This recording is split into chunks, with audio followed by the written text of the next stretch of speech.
जो हमारे सेशन में पिछली बार जो समय कम मिला था, तो कुछ और अपना समय दें। तो thank you Rohit ji for accepting my request and spearing your valuable time. Thank you sir, my pleasure. तो हम लोग को बिना किसी फॉर्मेलिटी में जाए, ज्यादा से ज्यादा व्यूअर्स को आपसे सुनने को मिले और आपके साथ वो टू वे इंटरेक्शन कर पाए और उनकी क्वेरीज रिजॉल्व हो, इसके लिए मैं स्ट्रेट फॉरवर्ड आपको इनवाइट करता हूं कि आप आए। Over to you Rohit ji. Thank you so much sir. Devendra Kumar Somani sir, chairman. एक सेकंड फ्रेंड्स, आपका जो हमारे व्यूअर्स हैं उन सबका स्वागत, और उनकी जो भी क्वेरीज हो they can straight forward right in the chat box. Please don't write your membership number and name. Attendance will be taken online and automatically it will be CP hours will be credited in your account. So please don't bother about CP hours. If you are present here, CP hours you will get credit of CP hours. So just enjoy the session and interact with Rohit ji. So if you have any queries, you can write in chat box. So it is a two-way communication system. तो मेरे ख्याल से रोहित जी का जो expertise है, हमने last session में देखा था, तो वो आपकी कोई भी क्वेरीज जो है वो मुझे नहीं लगता है कि अनसॉल्व रहेगी। तो now over to Rohit ji. Thank you so much, sir. It's again my pleasure to be part of this wonderful 7 days VCM on Outlook 2022. So in last lecture, we have discussed about many things related to crypto as well as the technology behind the crypto, that is blockchain technology. हमने बहुत सारी चीजें discuss की थी। अब पहली बात तो मेरे पास 20 to 25 मिनट्स है सर मेरे सेशन के लिए। So I would definitely like to take the doubts of the members. Good evening to all the seniors, all the friends and all the members of the institute. So definitely I would like to take the queries of the members with respect to crypto, and till the time members ask their queries with respect to the topic, I would like to have certain inputs regarding certain myths related to crypto world. Actually sir, last 2-3 दिन से market is quite down. Crypto market अगर आप देखेंगे तो overall 8 to 10% market down है। At the time when the market is down, कुछ लोग suddenly निकल कर आते हैं और वो क्रिप्टो नेगेटिव एक्सपर्ट बन जाते हैं। They are not crypto influencer, but they try to become the influencer in the negative way. They try to set particular what we can say, वो अपना एक एजेंडा फिट करने की कोशिश करते हैं कि देखो हम तो कब से कह रहे थे crypto is not worthy, crypto बहुत रिस्की है, बहुत ज्यादा यहाँ पर रिस्क है, बहुत ज्यादा कभी भी जो है अगर हम बात करें तो बहुत ज्यादा डायनामिज्म है, बहुत ज्यादा फ्लक्चुएशंस आ सकते हैं कभी भी, और देखो ये हर बार 8-10% मार्केट गिर जाता है। सो मैंने कल भी ऐसा नोटिस किया। Again I am not an expert of the crypto, I am not investment advisor of the crypto, I am just awareness, I am just spreading the awareness with respect to crypto, that we should not ignore it, we should not underestimate the power of this technical buzz. So actually कुछ लोग कहना चाह रहे हैं कि crypto, मैंने कल बहुत सारे मैसेजेस देखे सोशल मीडिया में, देखो क्रिप्टो मार्केट आज वापस डाउन हो गया, तो we should not invest in the crypto. It's not true. Again, not being an investment advisor, मैं just observe कर रहा हूँ, इसलिए सर एक बात रखना चाहता हूँ मेरी, जो बहुत इंपॉर्टेंट है मुझे लगता है कि सर अगर मार्केट से आपको रिटर्न कमाना है, एवरीबडी नोज कि वो मार्केट में एंटर कर रहा है क्योंकि उसे रिटर्न कमाना है। और डेफिनेटली सर आप लोग तो बहुत एक्सपर्ट हैं, सीनियर्स हैं, सब लोगों ने देखा है कि शेयर मार्केट सब लोगों ने बहुत अच्छे से विटनेस किया है। तो सर अगर किसी मार्केट की फ्लक्चुएशन से, किसी मार्केट की वर्सेटिलिटी से अगर आपको कमाना है, तो definitely sir you are expecting कि कुछ ना कुछ मार्केट में अप्स एंड डाउन होंगे। और सर ये तो हो नहीं सकता कि कोई भी मार्केट रेगुलरली केवल बढ़ता ही रहे। डेफिनेटली अगर एक मार्केट में फ्लक्चुएशंस होंगे तो मार्केट डाउन भी होगा। हमने देखा है sir well established, well developed, well regulated share market भी 15% डाउन होते हैं एक दिन में, 10-10%, 15% अच्छी कंपनीज के शेयर्स डाउन होते हैं। तो क्रिप्टो करेंसी भी डाउन हो सकती है, there is no big deal in it. इसलिए इस चीज को बहुत ज्यादा हाई तरीके से देखने की जरूरत नहीं है। हमने कौन सा एक दिन में खरीद कर दूसरे दिन बेचने के लिए क्रिप्टो ले रखी है। We are being a long term investor, और अगर आप लॉन्ग टर्म इन्वेस्टर हैं तो डेफिनेटली आपको 1-2 दिन के डाउनफॉल से जरा सा भी इम्पेशेंस होने की जरूरत नहीं है। अगर मैं आपको दिखाऊं सर, अगेन हम क्रिप्टो गब्बर से कुछ डेटा लेने की कोशिश करते हैं। तो सर ये टॉप 10 करेंसी अगर आपकी स्क्रीन पर दिख पा रही है sir, I hope my screen is visible to all of you. तो सर हम देख पाएंगे कि अगर पिछले 24 हार में मार्केट डाउन जा रहा था, जैसे बिटकॉइन 0.67% डाउन गया, तो लास्ट 1 घंटे में बिटकॉइन 0.39% अप भी हुआ है। Means the things are getting recovered now. आप देखेंगे चीजें रिकवर हो रही हैं। ये क्रिप्टो मार्केट अलग दुनिया से अलग हटके मार्केट नहीं है। अगर ये अप जाएगा सर तो डाउन भी जा सकता है, इन डाउन जाएगा तो यहाँ भी रेसिस्टेंस एंड सपोर्ट लेवल है, यहाँ भी लोग वापस से खरीदना स्टार्ट करेंगे, it will build it again. So in जबरन के एक तरह के नैरेटिव में हमें आने की जरूरत नहीं है। अगर हमने सोच समझ के इन्वेस्टमेंट किया है, हमारे फंडामेंटल सही है, तो लॉन्ग टर्म में चीजें आपको रिटर्न देंगी। शॉर्ट टर्म के अप एंड डाउन से परेशान होने की जरूरत नहीं है। अब एक डाउट मुझे डायरेक्ट मैसेज में आया है सर कि व्हाट वाज द रीजन कि ये डाउन क्यों हुआ। मुझसे ये भी बहुत पूछा जा रहा है कल से कि ये डाउन क्यों हुआ मार्केट। सर उसके पीछे एक बहुत अजीब सी स्टोरी है। हमने बिटकॉइन जिस दिन समझा था और जिस दिन हमने ब्लॉकचेन टेक्नोलॉजी समझी थी, उस दिन हमने कहा था there are miners. I hope everybody who is present here have basic understanding about the miners, the verifiers, जो आपके ट्रांजेक्शंस को वेरीफाई करते हैं ब्लॉकचेन टेक्नोलॉजी के अंतर्गत। तो सर माइनर्स की सबसे ज्यादा संख्या चाइना में है और उसके बाद कजाकिस्तान में है। अब हुआ क्या सर, कजाकिस्तान में if you remember, if you are aware, you if members are aware, otherwise मैं बताता हूँ। कजाकिस्तान में सर थोड़ा सा पॉलिटिकल इनस्टेबिलिटी चल रही है। वहां फ्यूल्स के प्राइस बहुत ज्यादा राइज होने लगे और पब्लिक का बहुत ज्यादा अपोजिशन आना स्टार्ट हुआ। तो पॉलिटिकल इनस्टेबिलिटी बहुत ज्यादा हो गई कजाकिस्तान में। हुआ क्या, जब वहां के प्रेसिडेंट से ये बात नहीं हैंडल हुई, वहां के पॉलिटिकल लीडर से ये बात हैंडल नहीं हुई, तो उन्होंने रिजाइन कर दिया।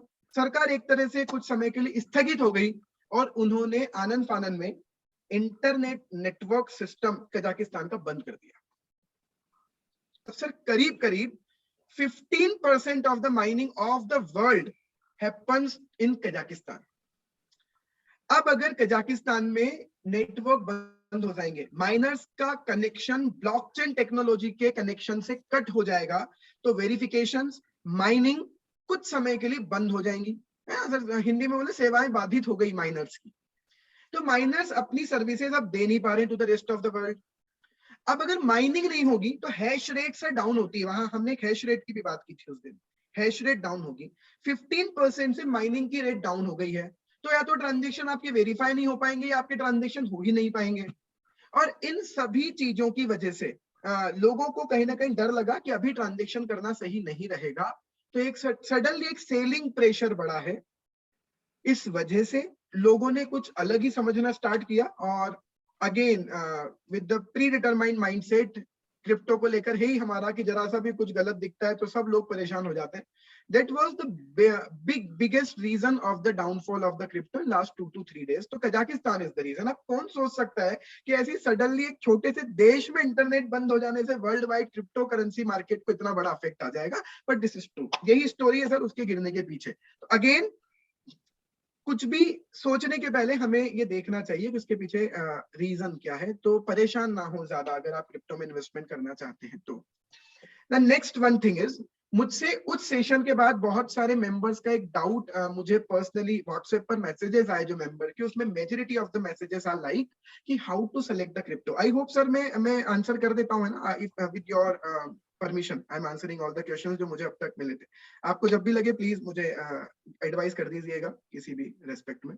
तो सर हुआ क्या कि अधिकतर मेंबर्स के मैसेजेस ये है कि how to select the crypto currency का सिलेक्शन कैसे करें, क्योंकि सर 16,000 क्रिप्टो करेंसी है।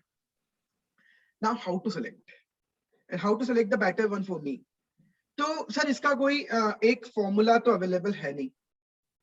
हम ज्यादा से ज्यादा क्या देख सकते हैं, अगर आपको बहुत सेफ चलना है तो टोकन की जगह आप एटलीस्ट कॉइन पर पहले तो अपना माइंडसेट रखें, क्योंकि एटलीस्ट उनकी खुद की अपनी एक ब्लॉकचेन टेक्नोलॉजी है। दूसरी बात सर, कुछ फंडामेंटल्स हैं जो मैं मेंबर्स को यहाँ पर दिखाना चाहता हूँ थ्रू अ स्मॉल स्लाइड कि आप कौन कौन से फंडामेंटल के बेसिस पर एक क्रिप्टो के सिलेक्शन पर ध्यान दे सकते हैं। तो जब भी आप क्रिप्टो को सिलेक्ट करने की कोशिश करें, to all the respected members, again it's not an investment advice. मैं केवल अपना छोटा सा एक जो मेरी रिसर्च है, मेरे छोटे से एक्सपीरियंस है इस बहुत बड़े वर्ल्ड को लेकर, उसको आपके साथ शेयर कर रहा हूँ। तो सर ये चीजें आप जरूर देख ले, अगर आप फंडामेंटलिस्ट बनना चाहते हैं क्रिप्टो में, फंडामेंटल्स के बेसिस पर इन्वेस्टमेंट करना चाहते हैं, समझदार, नॉलेजेबल, इंटेलिजेंट डिसीजन लेना चाहते हैं, तो should be based on these parameters. आप सबसे पहले उस कॉइन के पीछे क्या टेक्नोलॉजी है, क्या प्रोजेक्ट है, वो प्रोजेक्ट आइडिया जरूर देखें। The best example is Solana. Sir एक कॉइन है सोल, SOL, वो है सोलाना ब्लॉकचेन का कॉइन, उसके पीछे सोलाना ब्लॉकचेन है। अब सोलाना ब्लॉकचेन सर पॉपुलर क्यों है? क्योंकि बिटकॉइन से लोग परेशान हो गए हैं, बिटकॉइन की टेक्नोलॉजी से लोग परेशान हो गए हैं। That is proof of work consensus mechanism. जिस प्रूफ ऑफ वर्क की हमने बात की थी कि बहुत माइनर्स लगते हैं, जो फास्टेस्ट माइनर आता है वो जीत जाता है और उसी को केवल रिवॉर्ड मिलता है। तो it's ultimately wastage of time, wastage of money, wastage of efforts. और इसीलिए एलन मस्क ने कहा था कि वो बिटकॉइन के अलावा किसी और कॉइन को आप देखना चाहते हैं जिसमें एटलीस्ट इतनी वेस्टेज ऑफ द थिंग्स ना हो। तो सोलाना ने एक बहुत नई चीज यूज की है sir. Solana proof of stake method पे काम कर रहा है। तो उन्होंने कहा कि हमारा consensus mechanism proof of work ना होते हुए प्रूफ ऑफ स्टेक होगा। तो आप दौड़ भाग ना करें वेरिफिकेशन के लिए, हम किसी भी एक पर्टिकुलर पर्सन को रेंडमली वेरिफिकेशन का काम अलॉट कर देंगे और वो वेरिफिकेशन कर ले। तो इतने लोगों को भागने दौड़ने की जरूरत नहीं है, इतने लोगों को अपने एफर्ट डालने की जरूरत नहीं है, और एटलीस्ट हमारी इलेक्ट्रिसिटी बचेगी, जो बड़ा चिंताजनक क्वेश्चन उठाया था एलन मस्क जी ने। तो सोलाना ने उस चीज को आंसर कर दिया। उन्होंने कहा हम प्रूफ ऑफ स्टेक पर काम कर रहे हैं। प्रूफ ऑफ स्टेक में क्या होता है सर, कि जो भी पर्सन सोलाना टोकन अपने वैलेट में रखेगा, ज्यादा से ज्यादा जो सोलाना टोकन अपने वैलेट में रखेगा, उस पर्सन को वेरिफिकेशन का चांस मिलेगा रैंडमली।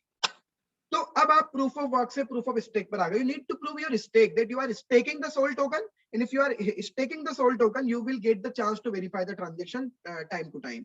वेरीफाई करें, रिवॉर्ड पाए, लेकिन आपको दौड़ में पार्टिसिपेट, रेस में पार्टिसिपेट करने की जरूरत नहीं है।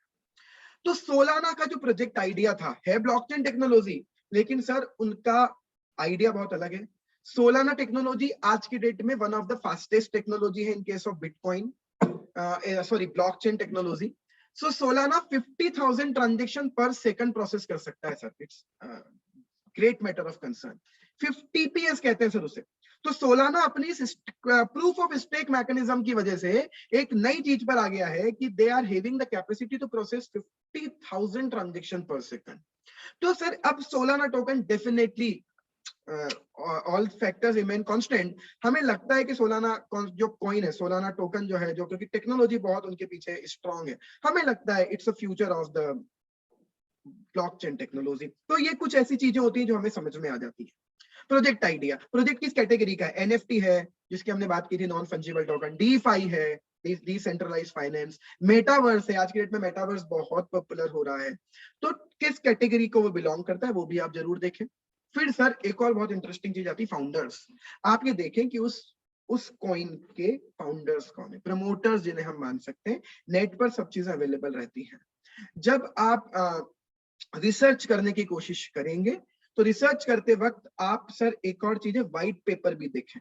उस करेंसी का व्हाइट पेपर भी देखें। cryptogabbar.com पर जब आप किसी भी कॉइन को एनालाइज करने आएंगे सर, तो हमने ये फैसिलिटी भी ट्राई की है वहां पर अवेलेबल करवाने की, कि उस कॉइन से रिलेटेड जो भी व्हाइट पेपर है वो आपको इसी वेबसाइट पर अवेलेबल हो जाए। हमने इसीलिए दिया है ताकि एटलीस्ट व्यूअर्स, यूजर्स फंडामेंटलिस्ट बने, ना कि केवल सब लोग कर रहे हैं इसलिए हम भी कर दें। तो फाउंडर्स की डिटेल के अलावा व्हाइट पेपर भी जरूर देखें। व्हाइट पेपर, क्योंकि मुझसे क्वेश्चन ये पूछे जाते हैं, हमको कहां से पता पड़ेगा कौन सी टेक्नोलॉजी पे काम कर रहे हैं? तो you will get to know by reading the white paper. फिर कुछ मेंबर्स के डाउट ये भी आते हैं कि व्हाइट पेपर कौन पढ़ेगा, इतनी टेक्नोलॉजी अगर हमें आती तो मैं इंजीनियरिंग कर लेता। डेफिनेटली, बिल्कुल सही सर। तो आप व्हाइट पेपर को केवल ओवरव्यू लें, और आपको उसकी डिटेल अगर जाननी है तो आसान भाषा में बहुत सारे यूट्यूब्स पर आपको वीडियो मिल जाएंगे, बहुत सारे ब्लॉग्स, बहुत सारे आर्टिकल्स मिल जाएंगे। cryptogabbar.com पर भी आपको बहुत सारे blogs time to time available होते हैं जहाँ आप ये चीजें पढ़ सकते हैं। तो बिल्कुल पढ़ें, बिल्कुल पढ़ें। मैं फिर कह रहा हूँ, हम ये सारी सर्विसेज इसलिए अवेलेबल करवाना चाहते हैं so that investor intelligent decision ले, सोच समझ कर डिसीजन ले। तो founder is one of the good thing. आप पढ़ें नेट पर कि फाउंडर कौन है, क्या वो टेक्नोलॉजी को बिलोंग करते हैं, क्या वो किस सेक्टर के वो लोग हैं। तो आपको एक थोड़ा सा कॉन्फिडेंस आता है उस पर्टिकुलर टेक्नोलॉजी और कॉइन में। The next one is investor. ये भी सर बड़े इन्वेस्टर की डिटेल आपको नेट पर अवेलेबल हो जाती है, वैलेट्स में भी अवेलेबल हो जाती है कि लाइक अगर कहीं दिखे आपको कि कोई पर्टिकुलर कॉइन बाइनेंस ने होल्ड किया हुआ है, सर बिल्कुल पैसा लगा सकते हैं उस पर, rest of the things remain constant, but आपको दिखे Binance is the holder, Binance 10% token लिए हुए हैं ये वाले, तो बाइनेंस बहुत बड़ा प्लेयर है सर मार्केट का। तो अगर इतने बड़े बड़े प्लेयर्स ने कुछ इन्वेस्टमेंट किए हुए हैं, this is one of the positive sign for the particular token और coin. Next one is market cap. जिस करेंसी का ऑलरेडी मार्केट कैप, सर हमने देखा बिटकॉइन ऑलरेडी 6 लाख करोड़ से ज्यादा का मार्केट कैप है। मुझे नहीं लगता कि 2 साल में ये 50 लाख करोड़ हो जाएगा, क्योंकि बहुत बड़ी बात हो जाती है वो। तो बिटकॉइन यहां से 5 टाइम 8 टाइम हो जाए, इसके चांसेस कम है। रेदर वो कॉइन जिसका फंडामेंटल अच्छा है लेकिन उसकी मार्केट कैप अभी केवल 15,000 करोड़ है, उसके 1.5 लाख करोड़ होने के चांसेस बहुत ज्यादा है। तो 2 साल में कोई छोटा कॉइन 10 गुना बढ़ जाएगा, उसके चांसेस है, लेकिन बिटकॉइन दुगना भी हो जाएगा, उसके चांसेस बहुत कम है। ये शायद शेयर मार्केट में भी सब लोग यूज करते हैं कि अगर एक चीज ऑलरेडी बहुत ओवर वैल्यू हो चुकी है तो उसकी डबल ट्रिपल होने के चांसेस कम है as compare to the thing which is actually under valued as of now. Next one is listing. अगर कोई कॉइन या टोकन लिस्टेड नहीं है, अनलिस्टेड है, तो लिस्टेड कॉइन अनलिस्टेड के कंपैरिजन में ज्यादा अच्छा है। अब मेंबर्स का डाउट आएगा, हमको कैसे पता पड़ेगा अनलिस्टेड कॉइन्स कहां होते हैं? तो सर जो डिसेंट्रलाइज एक्सचेंज है, यूनिस्वैप, पैनकेक स्वैप, यहाँ पर अनलिस्टेड शेयर्स की भी ट्रेडिंग होती है, क्योंकि वहां पैसे से ट्रांजेक्शन नहीं, स्वैपिंग होती है केवल। हमें टाइम नहीं मिला सर, आज भी नहीं है कि मैं डिसेंट्रलाइज एक्सचेंज या डीफाई कभी आज डिस्कस कर पाऊंगा, but definitely we will come again, और कभी डिस्कस करेंगे डिसेंट्रलाइज एक्सचेंज, वैलेट, डीफाई, ये सब क्या है। तो कई कॉइन जो लिस्ट नहीं है, उससे ज्यादा अनलिस्टेड कॉइन से ज्यादा अच्छा है कि लिस्टेड कॉइन में आप इन्वेस्ट करें, अगर आप लॉन्ग टर्म के लिए सेफ्टी चाहते हैं तो। ये भी देख लें कि कौन से कॉइन में ट्रेडिंग ज्यादा होती है, दैट इज वॉल्यूम। और सर ये चीज तो बिल्कुल इग्नोर ना करें, जिस भी कॉइन में इन्वेस्ट करना है ना सर, उसका ट्विटर हैंडल, उसका टेलीग्राम चैनल, उसके इंस्टाग्राम की आईडी जरूर जरूर जरूर देखें। क्योंकि सर अगर उस कॉइन के टेलीग्राम पर लोग नहीं है, अगर उसके ट्विटर पर लोग उससे फॉलो नहीं कर रहे हैं, सर बिल्कुल ना लगाएं उसमें पैसा। मेरी एडवाइस है, again I am not an advisor, but मेरी एडवाइजर ना लगाएं। हमने कई कॉइन देखे हैं सर, 15-15, 20-20 हजार फॉलोवर होते हैं, रातों रात उनके ट्विटर अकाउंट बंद हो जाते हैं, कॉइन खत्म हो जाता है, कुछ पता नहीं चलता। तो अगर उसके 5 लाख, 7 लाख, 10 लाख ट्वीट, सर ये बहुत बड़ी, कभी किसी ने नहीं सोचा था कि कोई ट्विटर हैंडल देके इन्वेस्टमेंट करेगा, ट्विटर हैंडल देख के। But in this scenario, in this market, ये बहुत बड़ा मैटर है। अगर किसी की सोशल मीडिया कम्युनिटी बहुत स्ट्रांग है, like Shiba Inu, Shiba army, Shiv army जो है ना सर बहुत पॉपुलर है, जबकि शिबा कुछ नहीं है, शिबा इनू के पीछे कोई फंडामेंटल नहीं है, लेकिन उसकी कम्युनिटी बहुत स्ट्रांग है। अब तो बहुत पॉपुलर होता जा रहा है Shiba Inu day by day. Doge coin, हालांकि वो कॉइन है, उसके पीछे बिटकॉइन है, लेकिन शिब आर्मी डॉज कॉइन को आज सरपास कर चुकी है। तो कभी कभी होता है कि अगर आपके साथ लोगों का बहुत सपोर्ट है तो डेफिनेटली आपको सोशल मीडिया से दिखेगा। इसलिए किसी भी कॉइन में इन्वेस्ट करने के पहले उसके सारे सोशल मीडिया आईडी जरूर देखें। और ये आपको कहां से पता चलेंगे सर? इसके लिए भी हमें जब ये इनपुट मिला कि यार, क्योंकि हमें एक इनपुट मिला था हमारे डेवलपर को कि यार ये सोशल मीडिया आईडी ढूंढने में बहुत प्रॉब्लम आती है, तो सर हमने यही किया है। आप cryptogabbar.com पर जब भी किसी कॉइन या टोकन को ढूंढेंगे तो उसके साथ में आपको साथ में एक सारे सोशल मीडिया हैंडल्स की वहां पर आईडी मिल जाएंगी। तो हमें एक इनपुट मिला था मार्केट से कि आप जरूर अवेलेबल करवाएं कि सारी सोशल मीडिया आईडी। तो आप फॉर एग्जांपल यहाँ अगर बिटकॉइन खोलते हैं, बिटकॉइन के सामने आपको उसके सारे सोशल मीडिया हैंडल मिल जाएंगे, ट्विटर के, इंस्टाग्राम के, एटसेट्रा। तो ये बिल्कुल देखें कि आप जिस कॉइन में इन्वेस्ट कर रहे हैं उसकी सोशल मीडिया कितनी स्ट्रांग है। टोकनोमिक्स जरूर पढ़े, कितने टोकन है, किसके पास कितने टोकन है, फ्यूचर में कितने टोकन आ सकते हैं। जैसे हमने पढ़ा था बिटकॉइन लाइफ टाइम में केवल 21 मिलियन ही आ पाएंगे, तो अगर उसकी सप्लाई लिमिटेड है तो this is one of the positive sense. Tokenomics जरूर देखें। और लास्ट, इस टेक्नोलॉजी के स्केलेबिलिटी के चांसेस कितने हैं। कुछ लोग तो कुछ भी बोलते हैं कि हम ये प्रोजेक्ट ला रहे हैं, हम फलाना प्रोजेक्ट ला रहे हैं, अगर आपको अपनी माइंडसेट में कन्विंस नहीं हो आप उस प्रोजेक्ट से, आपको लगता है इस प्रोजेक्ट से तुम कर क्या लोगे, कोई यूज नहीं करेगा इसको मेरे अकॉर्डिंग फ्यूचर में, तो it's the project is not having scalability. तो ये सर कुछ ऐसी चीजें हैं जो बेसिकली हमें जरूर देखनी चाहिए इन्वेस्टमेंट करते वक्त। ये मेरे इनपुट्स हैं, ये बहुत इंपॉर्टेंट इनपुट्स हैं। Out of research of my 5 to 6 month में इन चीजों को सम अप कर पाया हूं। So that's all on my part for today. Thank you.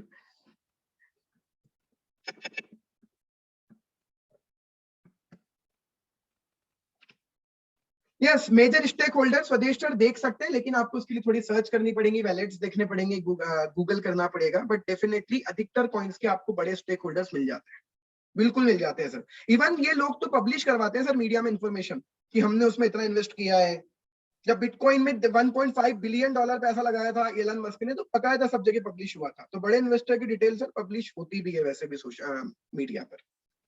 हमारे एक व्यूअर है निपुण पाटिल जी, उनका एक क्वेश्चन है sir, some of the crypto currencies which were on top 5 years ago are no longer existing. In such a case, as a long term investing strategy, what would be your suggestion? Sir मैंने क्या पता ये बात discuss किया नहीं की sir 40% पैसा हमारा स्टेबल कॉइन में लगना चाहिए if we are looking for 4 to 5 years long term horizon. तो सर एटलीस्ट हमें डाइवर्सिफिकेशन तो करना चाहिए। डाइवर्सिफिकेशन का भी मैंने जो तरीका समझा अपने छोटे से एक्सपीरियंस से कि 40% पैसा तो स्टेबल कॉइन में लगाए, like bitcoin, Litecoin, ethereum, SOL, ADA, ripple etcetera.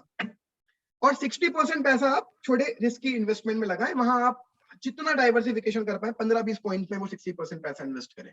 अब सर मान के चलो कि अगर आपने 20 पॉइंट्स में पैसे लगाए हैं ना, तो कम से कम 5-7 कॉइन तो 4-5 साल में निपट जाएंगे। बट सर जो बचे हुए 12 that will average your return and that will provide you very high return।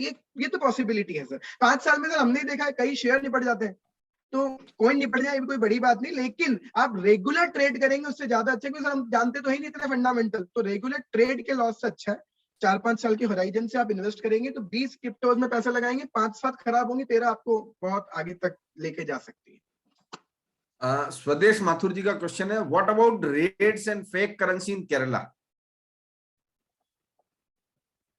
What about raid हुई थी ना अभी?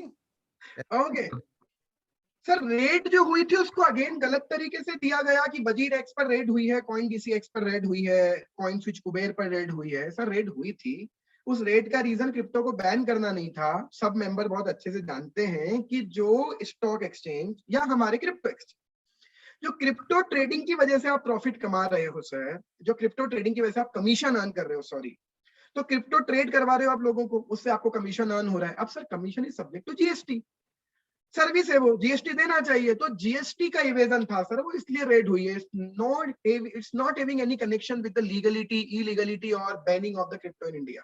वो सर जीएसटी का इवेजन है, सिंपल सा इवेजन है वो कि आप सर्विस चार्जेस पर जीएसटी दो। Fake currency in Kerala? Sir fake I am not aware about this, might be possible. Sir आप मुझे पर्सनली एक बार जरूर भेज दें, या तो मुझे बता दें कौन सी फेक करेंसी किस बारे में बात हुई है। I am not aware, I am totally not aware. Swadesh Mathur ji, you can write here. Yes आप सर डायरेक्टली, मेरा नंबर है सर, एक बार मुझे प्लीज अगर वो मैसेज न्यूज भेज पाए, कुछ बता पाए वो क्या था, please sir do a favour.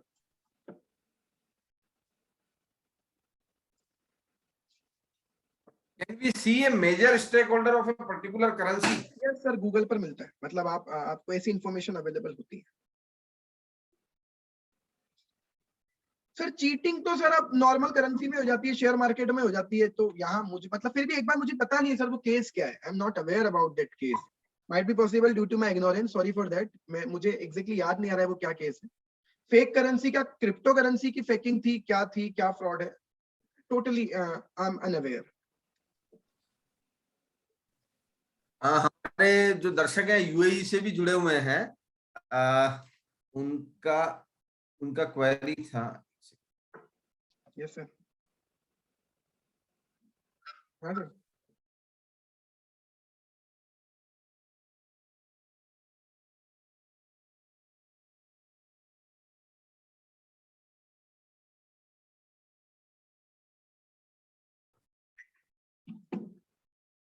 Yes sir, एक सेकंड में, वो क्वेरी, काफी सारे लोग मेंबरशिप नंबर टाइप कर देते हैं, तो क्वेरी को सर्च कर रहा हूँ। एक क्वेरी था उनका,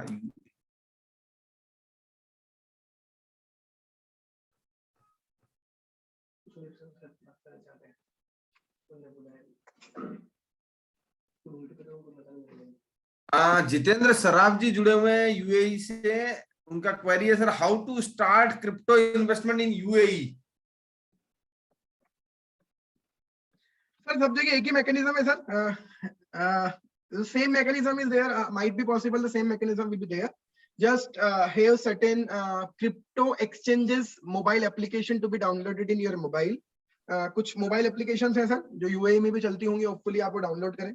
download those mobile applications in your mobile, then complete the KYC, आप वहाँ दुबई में केवाईसी डॉक्यूमेंट्स वो क्या मांग रहे हैं, आई am not aware, but basically यहाँ आधार कार्ड, पैन कार्ड मांगते हैं, फोटोग्राफ्स. तो complete the KYC document, aid a particular bank account with your current with your crypto exchange, synchronize your bank account with crypto exchange, transfer the money from your bank account to the crypto exchange and start transacting. This is simple. Select करें और decide करें. Sir Thank you. Coding better है, और सब पर तो मैं view नहीं देना चाहता, बट यस बीटीटी मेरे अकॉर्डिंग सर अभी बहुत ज्यादा अंडर वैल्यूड है, बट बहुत बड़ा इसके पीछे मुझे फंडामेंटल नहीं दिखता है, इसलिए आप चाहे तो लिक्विडेट कर सकते हैं, बट मुझे पता है कि लिक्विडेट आप करेंगे नहीं, क्योंकि अभी शायद आपने हायर प्राइस पे खरीदा होगा, अभी बहुत लोअर चल रही है उसकी प्राइस. तो मेरे अकॉर्डिंग अंडर वैल्यूड है, मुझे तो उसमें फ्यूचर दिखता था, बट अभी बहुत टाइम से वो उसमें कुछ हलचल नहीं हो रही है, ना ही ऐसी कोई पॉजिटिव न्यूज आ रही है. बट मेरा तो सर अभी भी ओपिनियन यही है, आप छोड़ के रखें. मतलब मैं नहीं चाहता किसी भी क्रिप्टो करेंसी को हम कभी भी लॉस में बेचें, रखे रहने दो सर, किसी दिन तो ऐसी लहर आती है जो हमें पार करा के ले जाएगी. तो just wait. Thank you, Rohit ji, for sparing your valuable time. Since we are short of time in your earlier session, so we have requested you. We have with us today's speaker, Sudeep Saxena ji. I welcome you, sir, Sudeep ji. Sudeep Saxena ji is a cost accountant by a startup consultant, and he passionate about new concept in the economic and financial domain. That's where he developed a keen interest in crypto. He is researching about crypto and is also making it easy for people to understand crypto by developing simplistic content about crypto in the form of blogs and videos. So I welcome Sudeep ji. So without wasting your time, now I request Sudeep ji to start his presentation. Thank you, sir. Thank you so much for giving me the opportunity. So, sir, I think a lot of things have already been covered by CACS Rohit Khandelwal, who just was a part of the session beforehand. And I went through his session that he took on the second also. That was quite a knowledgeable session. But there are certain aspects to crypto that is not just related to cryptocurrency per se, but we have to see the economy and the regulatory aspect of things as well. And we have also have to see that how the crypto is going to affect our future, the future of you and me, not only the investors, not only the people जो कि crypto में invest करना चाहते हैं या crypto से फायदा उठाना चाहते हैं, उसके अलावा भी जनता है, हम लोग हैं जिनका कि क्रिप्टो के होने से, क्रिप्टो के आने से शायद कुछ ना कुछ हमारे लाइफ में इफेक्ट होगा. जो कुछ डेवलपमेंट्स हैं क्रिप्टो के, let me start with that. पहला डेवलपमेंट था कि 2018 में, एक चीज आपको बता दूं कि क्रिप्टो माइनिंग जो है या जो क्रिप्टो से रिलेटेड ट्रेडिंग है, ट्रांजैक्शंस हैं, वो लगभग 10 साल 11 साल से इंडिया में ऑलरेडी चल रहे हैं. So the first paper that was given on crypto technology, on the blockchain technology, जिस पर क्रिप्टो बेस्ड है, ब्लॉकचेन टेक्नोलॉजी पर पहला पेपर ईयर 1992 में दिया गया था. 2008 में this technology came into conceptualization by a group of programmers, जिन्होंने इसको अपना कॉमन नाम रखा Satoshi Nakamoto. We still don't know who is Mr. Satoshi Nakamoto, so we can safely call it a group of programmers जिन्होंने ये concept को evolve किया, bitcoin एक कॉइन बनाया, उसको फ्लोट किया, उसको एक यूज केस सिनेरियो दिया, और वहां से क्रिप्टो की शुरुआत हुई. क्रिप्टो में माइनिंग के कॉन्सेप्ट को रोहित जी ऑलरेडी समझा चुके हैं कि जो ट्रांजैक्शंस होते हैं ब्लॉकचेन पर, उनका over a period of time कुछ वैलिडेटर्स जो है वो वैलिडेट करते हैं, and when this validation rate goes to 51% और मोर, तब उस ट्रांजैक्शन को एक्सेप्ट किया जाता है और उसे ब्लॉकचेन का एक वैलिड ट्रांजैक्शन मान लिया जाता है, ब्लॉकचेन में उसे चेंज कर दिया जाता है. अब 2008 में बिटकॉइन पिक्चर में आता है और लगभग 10 साल इंडिया में माइनिंग होती रही. लोग क्रिप्टो करेंसी को अपने छोटे हम्बल फॉर्मेट में ट्रेड करते रहे, by whatever means they had. 2018 में आरबीआई ने बैंक्स को स्टॉप कर दिया, बैन कर दिया from transacting any business with crypto currency related organizations, and that came as a very very big crackdown. और इस चीज के बाद भी लोगों का क्रिप्टो के प्रति जो प्रेम है वो खत्म नहीं हुआ. People started trading crypto in the form of wallets. So the exchanges like WazirX, they went to MobiKwik wallet. So लोगों ने पैसा अपने अकाउंट से वॉलेट में ट्रांसफर किया, ऑनलाइन वॉलेट में, वहां से उन्होंने एक्सचेंजेस में उसको इम्प्लीमेंट करना शुरू कर दिया, उसको इन्वेस्ट करना शुरू कर दिया. But in 2020 I think 2000 is wrongly written here, 2020 में ऑर्डर सुप्रीम कोर्ट ने सेट असाइड किया और सुप्रीम कोर्ट ने इस चीज को कहा कि आप किसी भी पर्सन को उसकी इंडिविजुअल डिस्क्रिप्शन पे फाइनेंशियल ट्रांजैक्शन करने से रोक नहीं सकते हो, वो उसका पैसा है, let him use it the way he want to. So they allowed it and again things started. WazirX ने अपना अकाउंट जो है वो उस टाइम पर शिफ्ट किया, वो मूवी क्विक पर चलता रहा, बट दिसंबर 2021 में कोटक बैंक ने इस चीज को स्ट्रीमलाइन किया। Kotak bank reached out to WazirX, open their account. So Kotak bank is the only bank right now through which you can make transactions to exchange WazirX in India and other exchanges.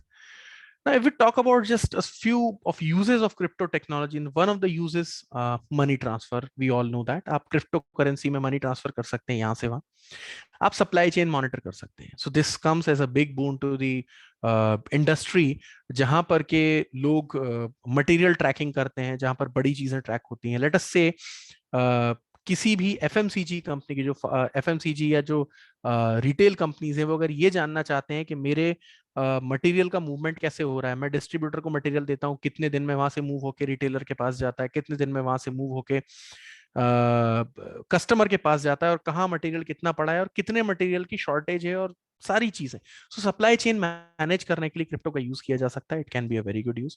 Digital IDs बनाए जा सकते हैं, data share किया जा सकता है, like in case of the Aadhaar का जो डेटा है, जैसे जगह जगह शेयर किया जाता है, काफी सारे लोग उसको एक्सेस सभी कर सकते हैं, बट उसको कोई भी मैनिपुलेट नहीं कर सकता। Similar case will be there with crypto currency, you can share any data in that format.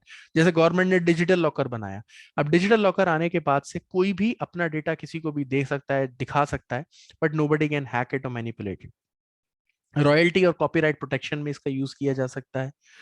Digital voting, that has been a cause of concern at number of formats, especially I was hearing it, Institute of Chartered Accountants of India के format पे भी काफी सारी demand उठी थी कि क्यों नहीं डिजिटल वोटिंग कर दी जाती। तो लोगों ने कहा था कि उसमें हैकिंग पॉसिबल है, but sir the case is कि with the use of crypto technology, hacking will become impossible in case of digital voting. हर एक पर्सन का अपना एक यूनिक आईडी होगा, हर एक पर्सन का अपना एक ब्लॉकचेन पर हैश होगा, और उस ब्लॉकचेन के थ्रू अगर वो डिजिटली वोट करते हैं तो that will become unhackable and that person only will be able to use it. Prescription drugs जो कि नींद की दवाइयां होती हैं, कुछ पेट की दवाइयां होती हैं जिनमें सेडेटिव्स होते हैं, कुछ ऐसे इंजेक्शंस होते हैं, जो कि एक रिसेंट केस सिनेरियो देख लेते हैं। कोविड का जब सेकेंड वेव आया था, अब थर्ड वेव भी आने की संभावना है। सेकेंड वेव जब आई थी तो the drug that fall short of all the expectations was remdesivir. Companies कह रही हैं कि हम एक एक दिन में 2-2 लाख रेमडेसिविर बना के मार्केट में भेज रहे हैं, तो लोगों को 50-60 हजार ही क्यों मिल रहे हैं? उसका सीधा सीधा जवाब था, लोग उसे होल्ड कर रहे हैं, उसके पास उसे रख के बैठे हुए हैं, बेच नहीं रहे, प्राइस बढ़ाने का इंतजार कर रहे हैं, ब्लैक मार्केटिंग कर रहे हैं। जस्ट इमेजिन अ कंडीशन जबकि ब्लॉकचेन टेक्नोलॉजी पर अगर रेमडेसिविर का इंजेक्शन ट्रैक हो रहा होता तो सबको पता होता कि कितने रेमडेसिविर के इंजेक्शन किस बंदे के पास पड़े, और गवर्नमेंट उसे इजीली ट्रैक करके जरूरतमंदों तक पहुंचाती और शायद काफी सारी जान बचाई जा सकती थी। सो this is the beauty that the blockchain technology can have. जमीन या लैंड रिकॉर्ड्स का मेंटेनेंस ब्लॉकचेन पर किया जा सकता है। हम लोगों ने अक्सर देखा है कि सबसे ज्यादा जो करप्शन है, सबसे ज्यादा जो घपले होते हैं, एक एक जमीन की 2-2 3-3 रजिस्ट्रीज हो जाती हैं।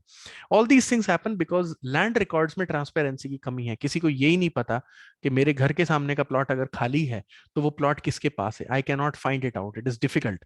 सो in this case what happens is कि जो लैंड रिकॉर्ड मेंटेनेंस है वो अगर क्रिप्टो पर कर दिया जाए, आई थिंक तेलंगाना में ऑलरेडी लैंड रिकॉर्ड जो मेंटेनेंस है, जो ट्रांसफर सिस्टम है, that has already started on the crypto platform, this blockchain platform now.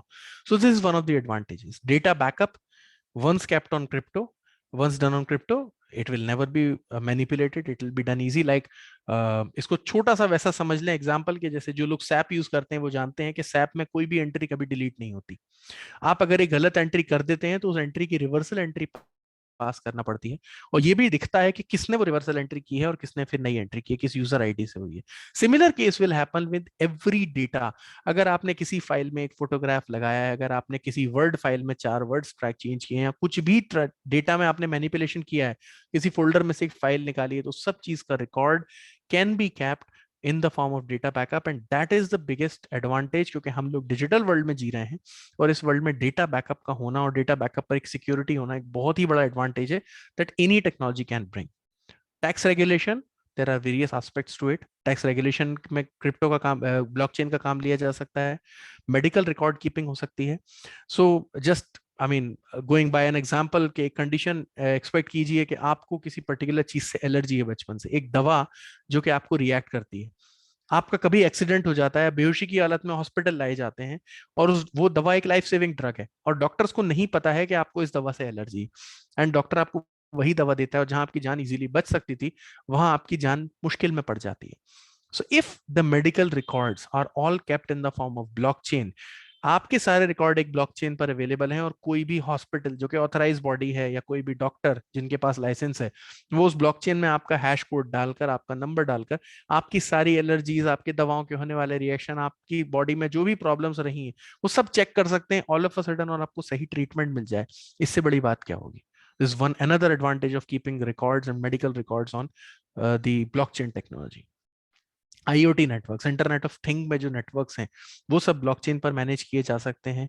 Inheritance records and secured जो बिलोंगिंग्स है आपकी, यानी आपके पास अगर कोई मूवेबल प्रॉपर्टी भी है, गोल्ड है, बुलियन है, इन सब चीजों को भी अगर एक जगह से दूसरी जगह मूव किया जाता है या किसी और को ट्रांसफर किया जाता है, all these things can be kept securely on a blockchain and the records of the property will never be lost.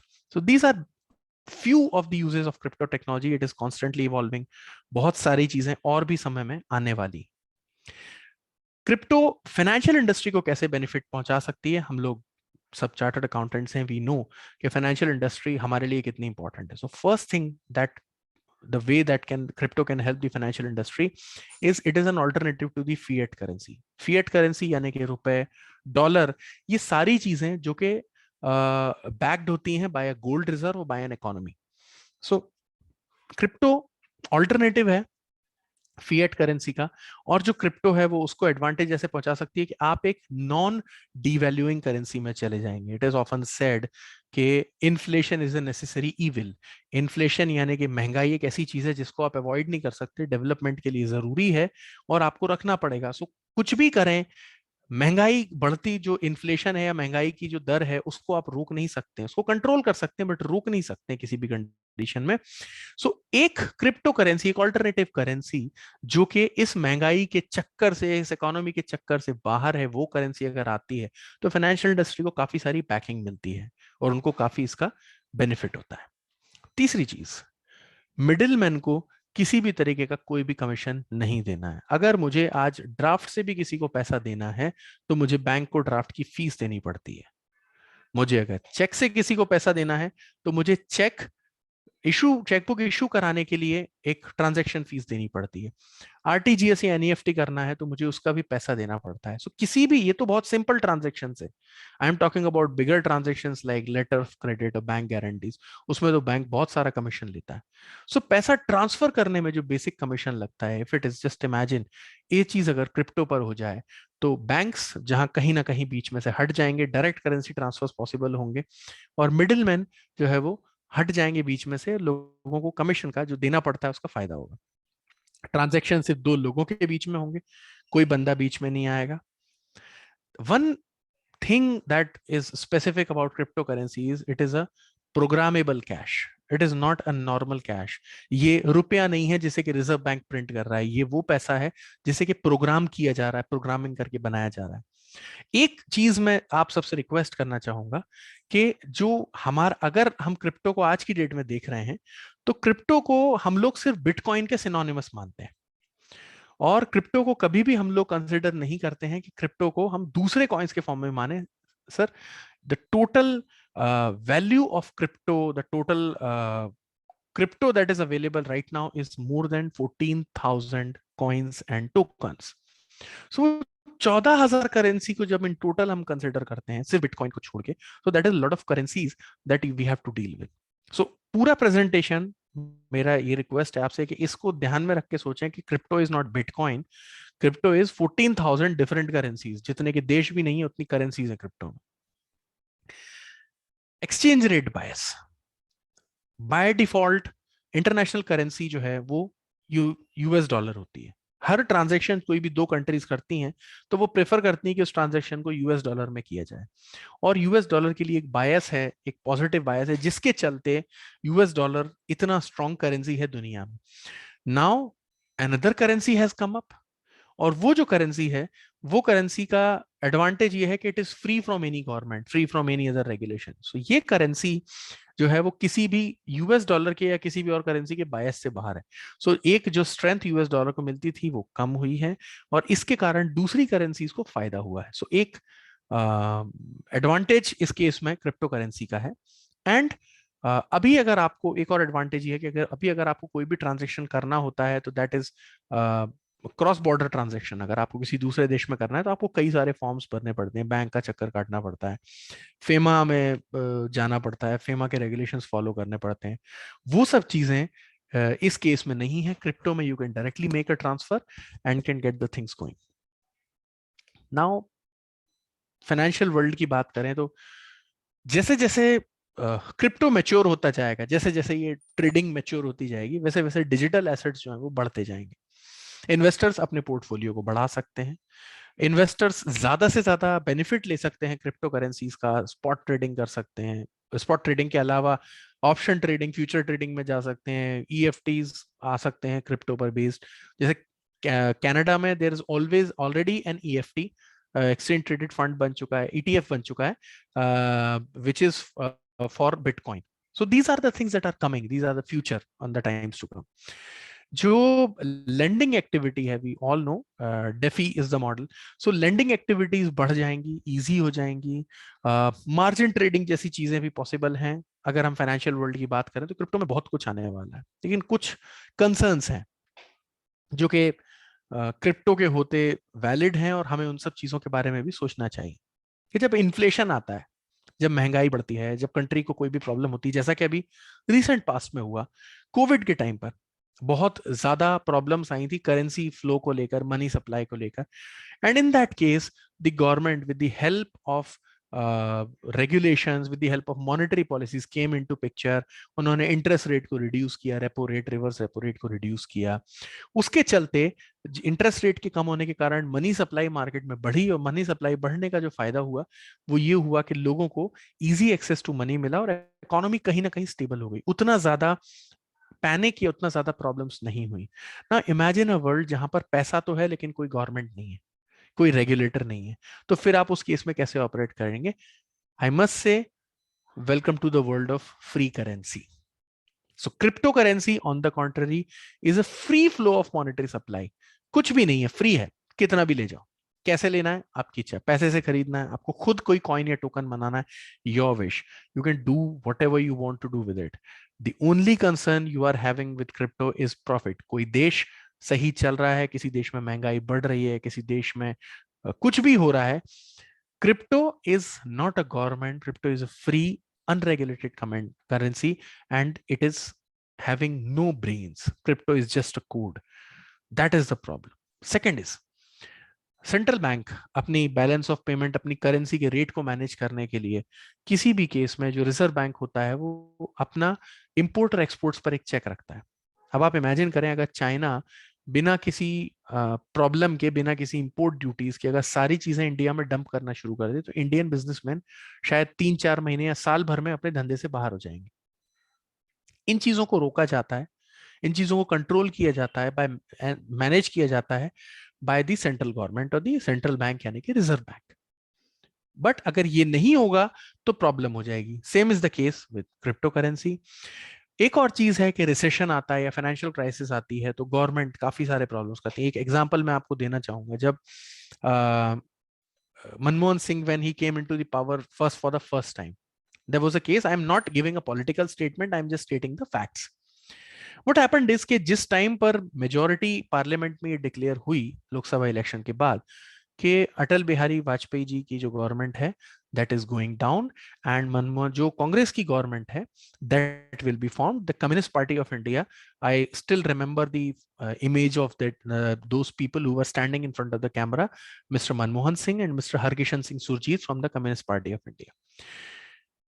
लोगों ने ये कहा, Harkishan Singh Surjeet ji gave a statement के हम तो सारी फॉरेन कंपनीज को यहां से बाहर निकाल देंगे। And my telling you, Atal Bihari Vajpayee government focused a lot on bringing foreign investment into India for the stabilization of economy.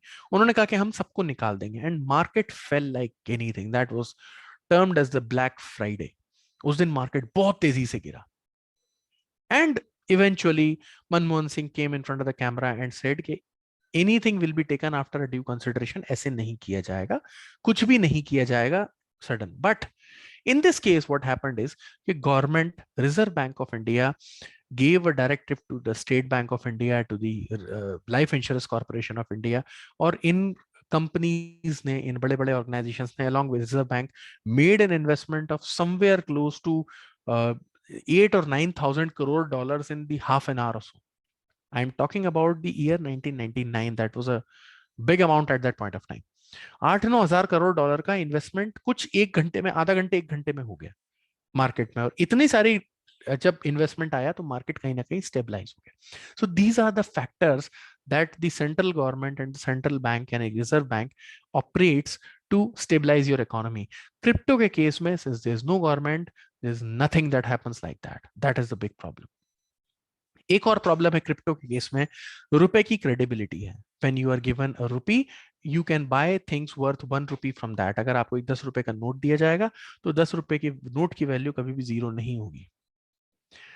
जबकि क्रिप्टो में credibility is the biggest issue. Leave bitcoin, leave ethereum, just talk about, focus about one coin names the meme token of squid games. Squid games, let me tell you, एक बहुत famous series है Netflix पर. वो squid games पर based एक meme token आया all of a sudden. इस token ने 72 आवर्स में 28,000% की ग्रोथ रजिस्टर की. लोगों ने पैनिक में बाय किया, बहुत सारा बाय किया, and all of a sudden वो टोकन वैनिश हो गया. किसी को नहीं पता कहां गया, सारा पैसा गायब. So this kind of credibility, this kind of guarantee is missing in cryptocurrency. That is one big problem that we have to consider before investing in crypto, I must say. DeFi की बात करें, एक important feature है जिससे कि finance industry को benefit हो सकता है. DeFi is basically decentralize finance. DeFi does not only operate in crypto. Decentralize finance के कई सारे सोर्सेस हो सकते हैं, लेकिन उसके लिए एक लाइसेंस रिक्वायरमेंट है. बैंक्स या एनबीएफसी, इन्हीं के थ्रू आप आज की डेट में फाइनेंसिंग या लेंडिंग एक्टिविटीज कर सकते हैं. बट दूसरी कंट्रीज में कुछ प्लेटफॉर्म्स हैं जिन पे पूल ऑफ इन्वेस्टर्स आ जाते हैं, पीयर टू पीयर लेंडिंग हो जाती है कि भाई मैं एक प्लेटफॉर्म पर गया, मुझे पता चला फलाने बंदे को 1 लाख रुपए चाहिए, मेरे पास 1 लाख थे, मैंने कहा तुम ले लो. क्रिप्टो करेंसी में इसका, यह ब्लॉकचेन कॉन्सेप्ट में इसका एक डिफरेंट फॉर्मेट ऑपरेट करता है. इसमें किसी भी चीज को जो है वो आप लेंड कर सकते हो, अमाउंट को लेंड कर सकते हो, अमाउंट बोरो कर सकते हो. It will be executed not in the form of guarantees, it will be executed in the form of smart contracts.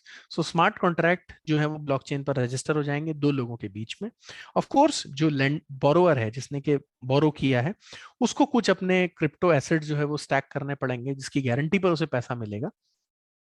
जैसे कि रियल वर्ल्ड में आप कोई भी कोलेटरल देते हैं, ऐसे इस लेंडिंग में कोलेटरल होगी कुछ क्रिप्टो एसेट्स, जो कि आप अपने जो प्लेटफॉर्म है जो कि सर्विसेज प्रोवाइड कर रहा है उसके पास रख दोगे, और वो प्लेटफॉर्म आपको उसके बदले में एश्योर करेगा कि ये अगर बंदा पैसा नहीं देता है तो ये एसेट बेच के हम पैसा आपको दे सकते हैं.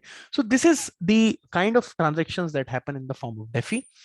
अब डेफी में जो सिक्योरिटी है, क्योंकि सिक्योरिटी ब्लॉकचेन बेस्ड है, and we all know blockchain is so secured, unhackable virtually. So blockchain की सिक्योरिटी के कारण DeFi is gaining a lot of popularity, and we can easily say that it is very popular in other countries. Only अब in October 21 की बात करें तो the number of assets, the value of assets used in DeFi, decentralized financing में जो assets trade हो रहे थे, उनकी value लगभग $100 billion है, which is a huge amount by any means. That is why DeFi is getting so much of popularity. It is easy to trade, it is internet based.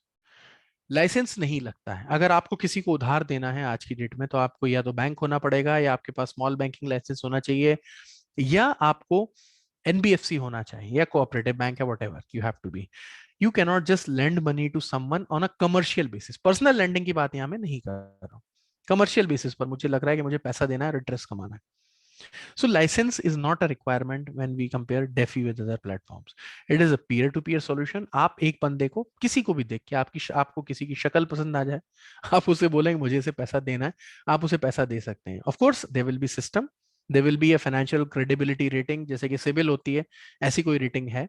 उस चीज को आप ध्यान में रखेंगे. करेंसी की स्टैकिंग होती है, लेकिन इस तरीके की चीजें बहुत आसान है. There is no licence needed.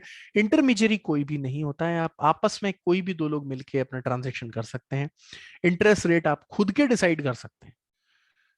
Just take an example कि आप अगर आज की डेट में एफडी बनाते हैं, फिक्स डिपॉजिट में अगर इन्वेस्ट करते हैं, तो the amount of interest that you get is somewhere around 6% depending upon the tenure.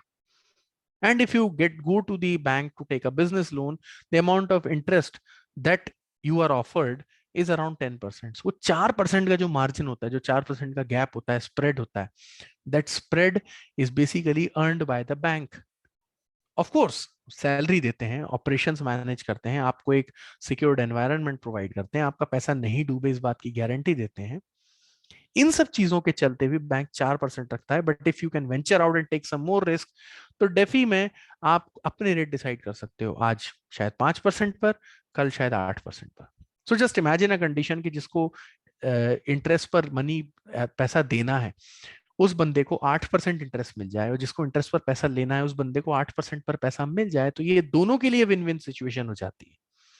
आप 8% इंटरेस्ट कमा सकते हो, सामने वाले को 10 की जगह 8% में पैसा मिल जाएगा. So this is a win win for both. Then DeFi tokens are another feature. DeFi is getting importance by DeFi tokens, so that is another advantage of getting into this zone.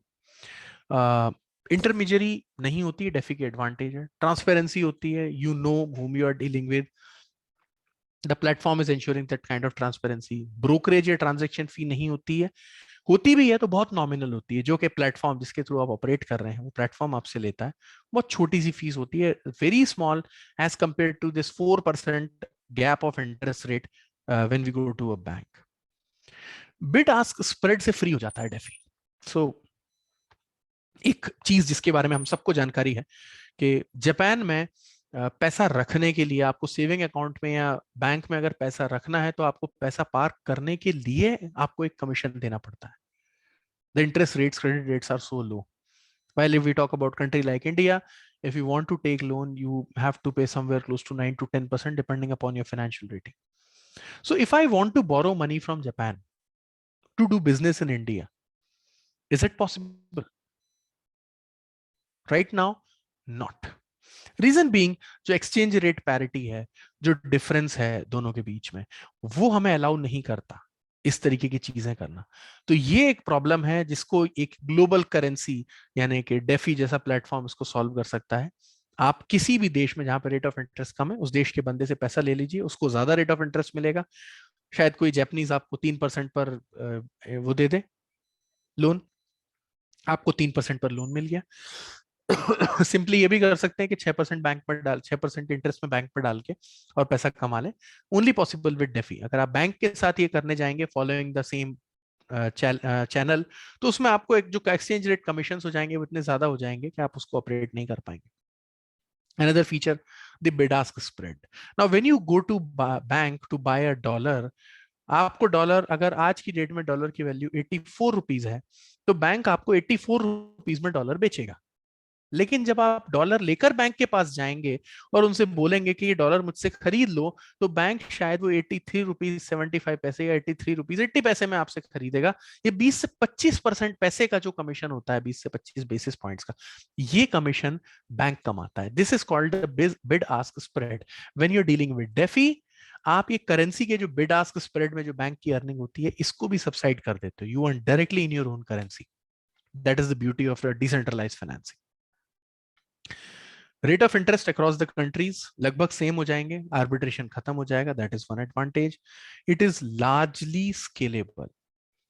Normally bank ये करता है कि अगर मेरे पास 10,000 रुपए हैं तो मैं 10,000 रुपए की एफडी बना दूंगा. मेरे पास 10 लाख रुपए हैं तो मैं 10 लाख की एफडी बना दूंगा. I am not lending directly to mister Anil Ambani और मुकेश अंबानी. बैंक वो सारे फंड लेगा और अंबानी, अदानी या टाटा जिसको भी उन्हें लोन देना है, वो उसको क्लब करके लोन देगा. That is the function of bank.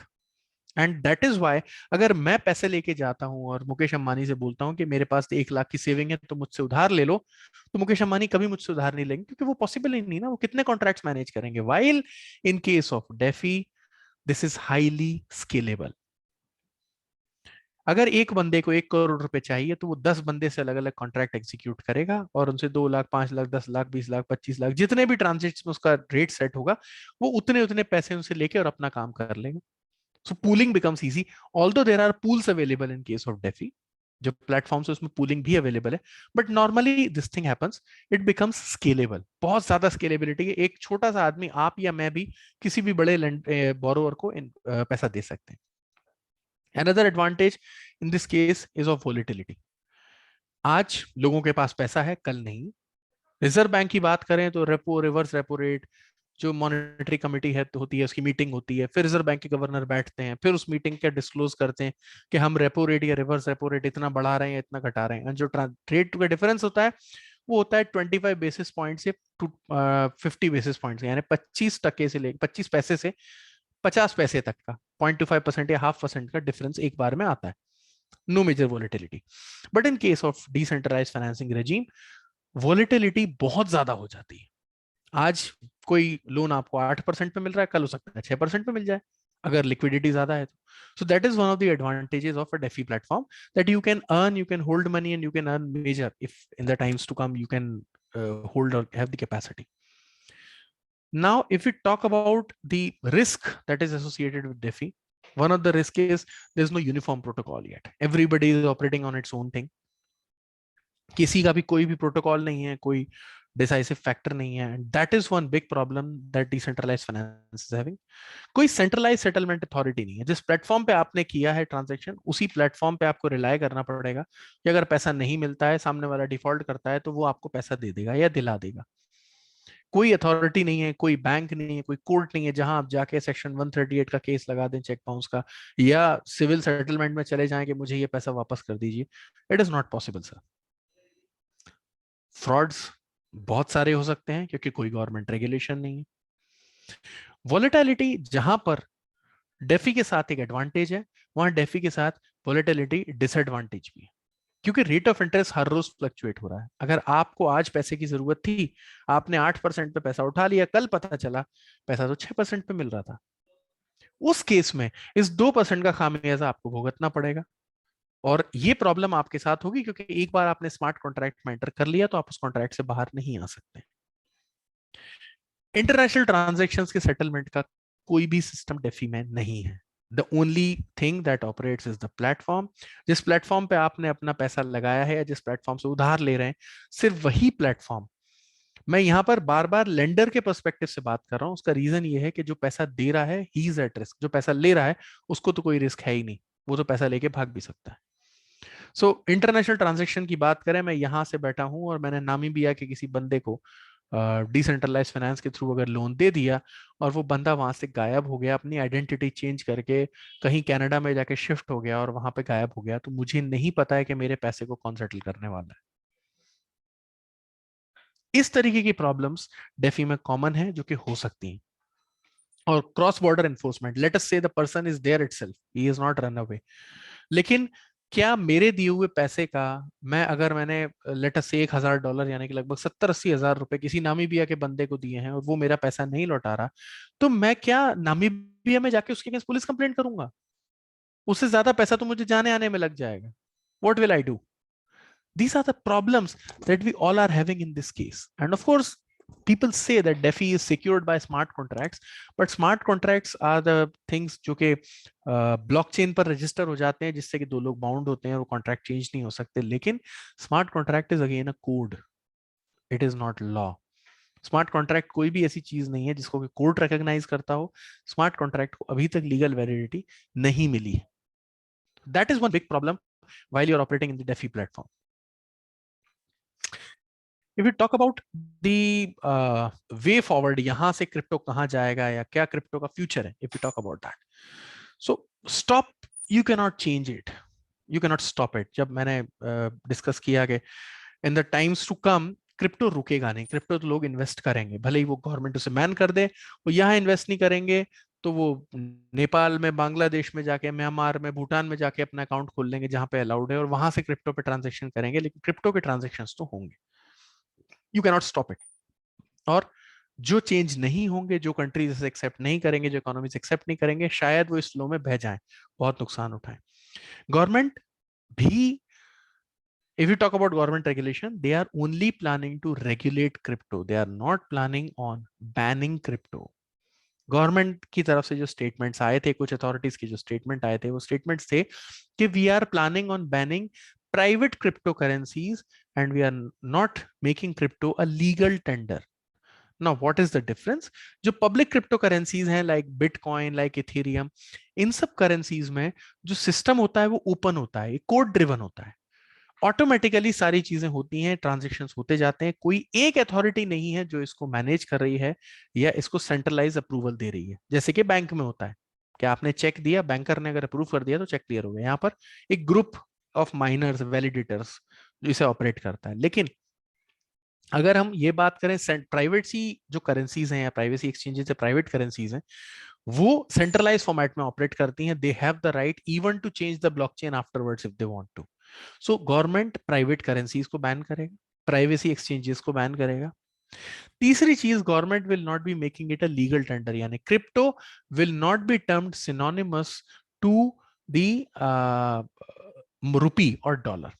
सो अब क्रिप्टो से जाकर गवर्नमेंट का जो रेगुलेशन है, उनका पर्सपेक्टिव ये है कि क्रिप्टो से जाकर आप रेस्टोरेंट में खाना नहीं खरीद सकते, एंड क्रिप्टो से जाके आप मार्केट में कपड़े नहीं खरीद सकते। क्रिप्टो से आप कुछ भी खरीद नहीं पाएंगे। Crypto will just be a financial asset, and crypto से आप इन्वेस्ट कर सकते हैं, उसको ट्रेड करके प्रॉफिट कमा सकते हैं, लेकिन क्रिप्टो से आप कुछ भी खरीद नहीं सकते। फाइनेंशियल इंडस्ट्री की बात करें तो everybody is watching crypto currency, and they, if something happens, I mean I must tell you के बैंक्स जो हैं वो, उन्होंने ऑलरेडी अपनी एक जॉइंट कमिटी बना ली है। दे आर थिंकिंग कि अगर क्रिप्टो को रेगुलेट किया जाता है और अलाउ किया जाता है तो कैसे बैंक्स इसमें कूद सकते हैं, जैसे कि एक्सचेंजेस बना सकते हैं, ब्रोकिंग प्लेटफॉर्म बना सकते हैं, या वेरियस ट्रांजैक्शंस ऑपरेट कर सकते हैं। So even banks are thinking about it. So crypto is not something that is off the records in the times to come. Crypto is not something जिसे कि ban किया जाएगा। क्रिप्टो रहेगा और उसका प्रॉपर यूज भी होगा। जो कंसर्न है वो हो रहेगा क्रिप्टो के रेगुलेशन का, जिसके बारे में हम अभी आने वाले प्रेजेंटेशन में बात करेंगे।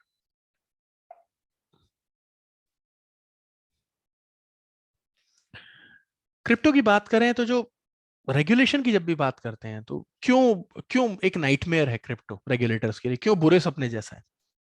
पहली चीज कि क्रिप्टो में कोई भी फाइनेंशियल ट्रांजैक्शन को रेगुलेट नहीं किया जा सकता। अभी तक ट्रांजैक्शन नॉन रेगुलेटेड है, यानी कि मैं अगर चाहूं तो वो पैसा किसी को भी ट्रांसफर कर दूं, मेरी इच्छा है यहाँ पे बैठे बंदे को करूं, किसी से बाहर ट्रांजैक्शन कर लूं, कोई रेगुलेशन नहीं है।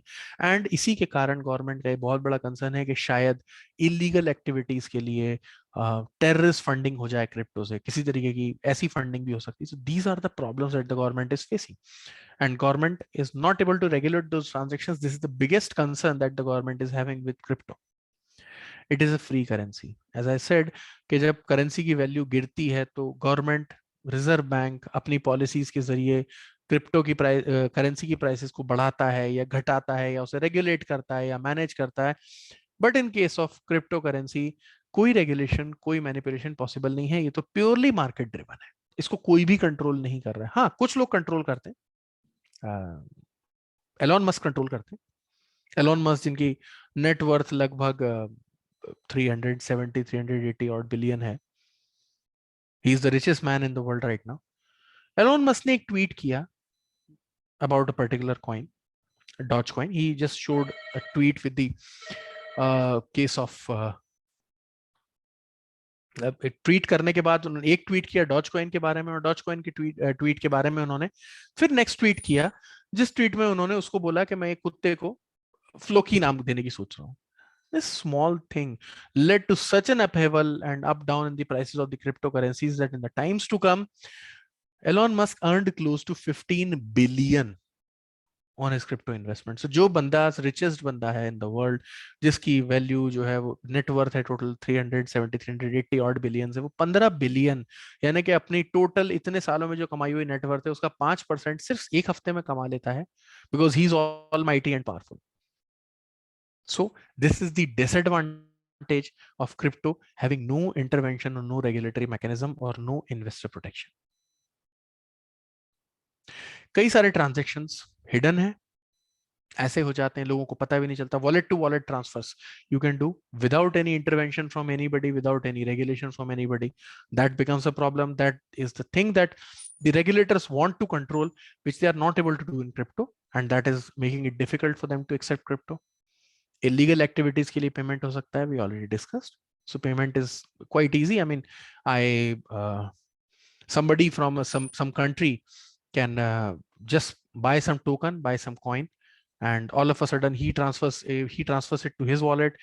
The wallet then eventually it gets transferred to my wallet, and after that I transfer it, sell it locally on an exchange and make some money, and then start using it for illegal activities. So money transfer, terrorist funding is very easy in case of cryptocurrencies. That is what is one of the prime concerns of the authorities while allowing crypto as a currency.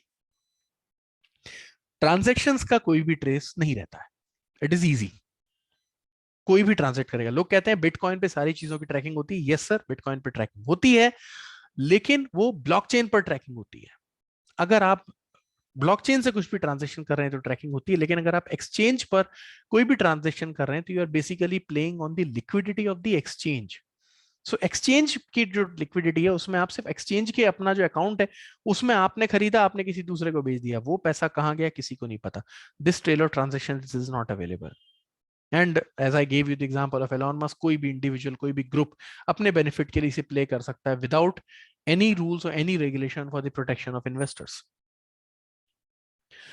कुछ transactions तो होते हैं जैसे unregulated crypto, ऐसे unregulated transactions और भी हैं.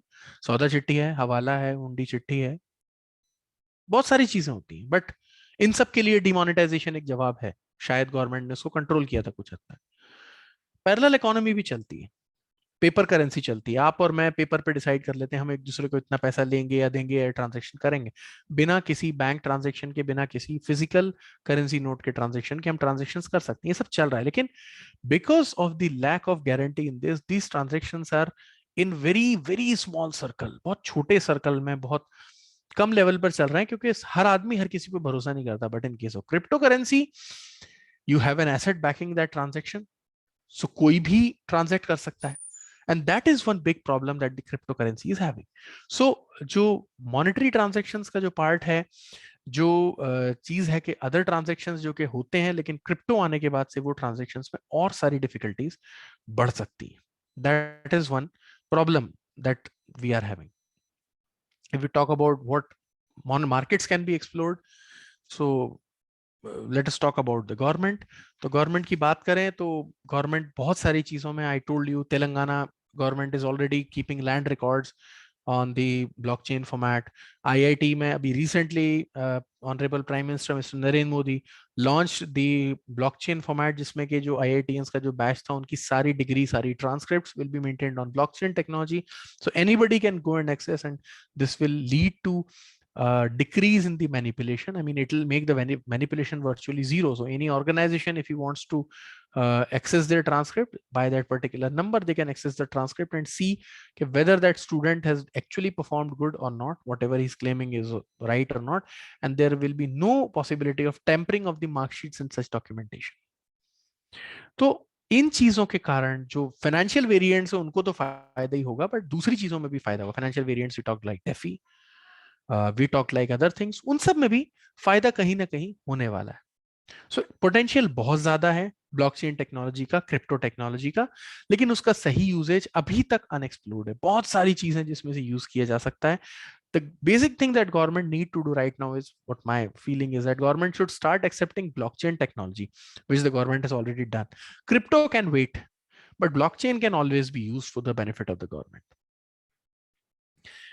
कुछ थोड़ी सी चीजों के बारे में हमने पहले भी डिस्कस किया कि 10 मतलब बैन कर दिया गया था क्रिप्टो को, फिर क्रिप्टो को आरबीआई ने चालू किया 2021 में. 2020 में रिजर्व बैंक ने एक नोटिस दिया. आरबीआई ने पहले जो बैन किया उस बैन को हटाया, लोगों ने फिर क्रिप्टो में इन्वेस्ट करना शुरू किया. अभी की बात करें तो क्रिप्टो कम्युनिटी बहुत एक्टिव है, and there are an approximation of 15 to 20 million people, यानी लगभग 1 करोड़ से 2 करोड़, सॉरी 1.5 करोड़ से 2 करोड़ लोग ऐसे हैं out of the population of India जो कि क्रिप्टो में इन्वेस्ट कर रहे हैं. And the majority of this population, around 70% of the population, let me tell you, is from the age group of 25 to 35 years of age. These are the people which are having the biggest risk-taking capacity, and उनका career अभी शुरू हुआ है. They are investing whatever small saving they are having. They are earning big time. They are taking risk and telling you they are also making good money in crypto. Some have lost. Some have also made very big good money. So exchanges या platforms की बात करें तो different exchange या platform हो सकते हैं crypto के. इंडियन एक्सचेंज है, फॉरेन एक्सचेंज है, डेक्स हैं which is decentralized exchanges, IDO, ICO. There is P2P trading through various platforms like PancakeSwap, and also there are various platforms. Crypto trading की बात करें तो कुछ ट्रेडिंग में प्रॉब्लम्स हैं जो कि अभी हम लोग फेस करते हैं. सो जो एक्सचेंज है उनके रूल्स डिफरेंट है. आज एक एक्सचेंज है उसका कुछ अलग रूल है बेचने खरीदने का, दूसरा एक्सचेंज है उसका कुछ और रूल हो सकता है. हर एक्सचेंज की अपनी कमीशन स्ट्रक्चर अलग अलग है. किसी एक्सचेंज पर कुछ और है, किसी एक्सचेंज पर कुछ और है. एंड इसी के कारण अलग अलग एक्सचेंजेस पर सेम क्रिप्टो एसेट की अलग अलग प्राइसेस भी. ऑल्दो हम अगर पैरिटी एस्टेब्लिश करने जाएंगे कि यहाँ से खरीद के वहां बेचेंगे तो शायद उतना ही पड़े, क्योंकि अगर उतना नहीं पड़ रहा होता तो कोई ना कोई ये ट्रांजेक्शन करके खत्म कर चुका होता. But this is a problem that we are facing. एक और चीज है कि सेम क्रिप्टो एसेट्स शायद सारे exchanges पर available now. So the total number of crypto assets is more than 14,000 if we talk about the numbers. But some exchange might be having 7,000 crypto assets listed. Some exchange might be having 4,000 crypto assets listed. And possibility है कि दोनों exchange में कुछ crypto assets common भी ना हो. अलग अलग crypto assets हो. यहाँ पे आप खरीदोगे, दूसरे पे listing ही नहीं है उसकी. That is another problem that we can face. सारे एक्सचेंजेस की अपनी खुद की लिक्विडिटी है. मेजॉरिटी ऑफ द एक्सचेंजेस जो हैं वो अपनी लिक्विडिटी पर ऑपरेट कर रहे हैं. और बेचने और खरीदने का जो सिस्टम है, बेसिकली एज ऑफ नाउ आप peer to peer trading, majority of the cases में पीयर टू पीयर ट्रेडिंग नहीं कर रहे हैं. आप एक्चुअली ट्रेड कर रहे हैं एक्सचेंज के साथ. आप अगर बेचने जाते हैं तो उस अमाउंट को एक्सचेंज खरीद लेता है, उस टोकन को या उस करेंसी को और कॉइन को. और जब आप खरीदने जाते हैं तो एक्सचेंज अपने लिक्विडिटी पूल में से आपको देता है. सो आप अगर ये सोच रहे हैं कि मैं कोई दूसरा बंदा है जो बेच रहा है मुझसे खरीद रहा हूं, तो एज ऑफ नाउ सारे केसेस में ऐसा नहीं होता है. एक्सचेंजेस खुद की लिक्विडिटी पे, खुद की होल्डिंग कैपेसिटी पर भी ऑपरेट करता है. रेगुलेटरी गाइडलाइन सॉरी, एक्सचेंजेस में कुछ भी नहीं है. All the exchanges are operating free, unregulated, unsolicited. Although the regulate exchanges have made it a point, especially in India, that they are getting self regulated. वो KYC guidelines को follow कर रहे हैं. उन्होंने गवर्नमेंट को, कई सारे exchanges ने एक joint statement दिया है. The committee of the association of these exchanges, these crypto community is called BAC, BACC. So BAC ने एक स्टेटमेंट दिया है कि हम खुद रेगुलेट कर रहे हैं, सेल्फ रेगुलेटेड है, हम सारी चीजें फॉलो कर रहे हैं, ताकि आने वाले समय में अगर किसी तरीके की कोई रेगुलेशन आते हैं जो कि सबसे पहले इन्हीं चीजों को लेकर आएंगे, तो उन रेगुलेशंस के लिए एक्सचेंजेस तैयार रहें. So एक्सचेंजेस इसका ध्यान रख रहे हैं, बट कोई भी गवर्नमेंट की तरफ से अभी रेगुलेशन एक्सचेंजेस पर नहीं इंप्लीमेंट किया गया. If we talk about क्यों गवर्नमेंट या रिजर्व बैंक स्केप्टिकल है, क्यों क्रिप्टो में वो ट्रेड, क्रिप्टो अलाउ नहीं करना चाहते हैं, क्यों सोच विचार कर रहे हैं कि क्रिप्टो में क्या किया जाए. So the problem here is there are factors which can be classified into two categories. One is economic factors, another is regulatory factors. So economic factors की बात करें तो क्रिप्टो, सबसे बड़ी बात यह है कि crypto is a non centralised currency और किसी कंट्रोल के बिना काम करती है. ना इमेजिन अ कंडीशन कि आपकी करेंसी, आपकी इकोनॉमी चल रही है, आपकी इकोनॉमी में let's say x amount of rupees है, लेटस से 50 लाख करोड़ रुपए आपकी इकोनॉमी में है, and all of a sudden एक क्रिप्टो करेंसी आपकी इकोनॉमी में आ जाती है, एक पैरेलल करेंसी एस्टेब्लिश हो जाती है जिसकी वैल्यू भी 50 लाख करोड़ है. तो आपकी सारी की सारी चीजें ऑल ऑफ अ सडन, सामान तो उतना ही है, goods for supply, services for supply, commodities for exchange are all the same. But अगर करेंसी डबल हो गई तो ऑल ऑफ अ सडन आप 100% इन्फ्लेशन पर आ जाएंगे. जो सामान आप 1 लाख रुपए में कल तक खरीद सकते थे, अब वो सामान आपको 2 लाख रुपए में मिलेगा. I am ignoring the point of accelerator factor and multiplier factor है जो मैक्रो इकोनॉमिक के टाइम से, जिसके कारण और ज्यादा नुकसान हो सकता है, मैं उनको इग्नोर भी करूं। तो एक पैरेलल करेंसी इकोनॉमी में आने के कारण, एक नॉन सेंट्रलाइज करेंसी पे गवर्नमेंट ये जानती है कि इतनी एक करेंसी हम डालेंगे तो इतनी महंगाई बढ़ेगी। लेकिन अगर ऐसी करेंसी इकोनॉमी में आ जाती है जिसका कि कोई रिकॉर्ड ही नहीं है, जिसको कि गवर्नमेंट कंट्रोल ही नहीं कर रही, तो उस केस में उस करेंसी के चलते कितना बड़ा नुकसान इकोनॉमी को हो सकता है, कितनी महंगाई बढ़ सकती है, नोबडी कैन इवन इमेजिन। सो कुछ छोटे देश, कुछ छोटी कंट्रीज को इनके जरिए, जस्ट इमेजिन कि एक छोटी सी कंट्री कोई नॉर्थ अफ्रीका की है, उस कंट्री की अगर किसी को ये कहना है कि मेरे को आपकी कंट्री में एक फलानी बिजनेस एस्टेब्लिश करना है, वो कंट्री की गवर्नमेंट मना कर देती है। बिजनेसमैन, अगर वहां पर क्रिप्टो करेंसी अलाउड है तो businessman can simply do is कि वो 10-12 मिलियन की करेंसी, क्रिप्टो करेंसी ले जाके वहां डंप कर देगा और वहां के लोगों से बोलेगा कि आप ये करेंसी खरीद लो, मैं तो बिटकॉइन आपको 30-35 हजार डॉलर में ऑफर कर रहा हूँ, जो इंटरनेशनली 42 हजार डॉलर का मिल रहा है। ऑल ऑफ अ सडन क्या होगा, सारे लोग अपना पैसा उस बिजनेसमैन के हवाले कर देंगे और क्रिप्टो करेंसी ले जाएंगे, and the economy will not be left with any money at all. उस केस में वो इकोनॉमी क्रैश कर जाएगी।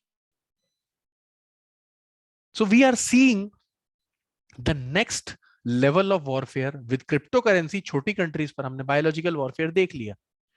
We have seen the biological warfare in the form of COVID variant and Omicron and I mean Delta variant or whatever. COVID is termed as a biological warfare by majority of the governments.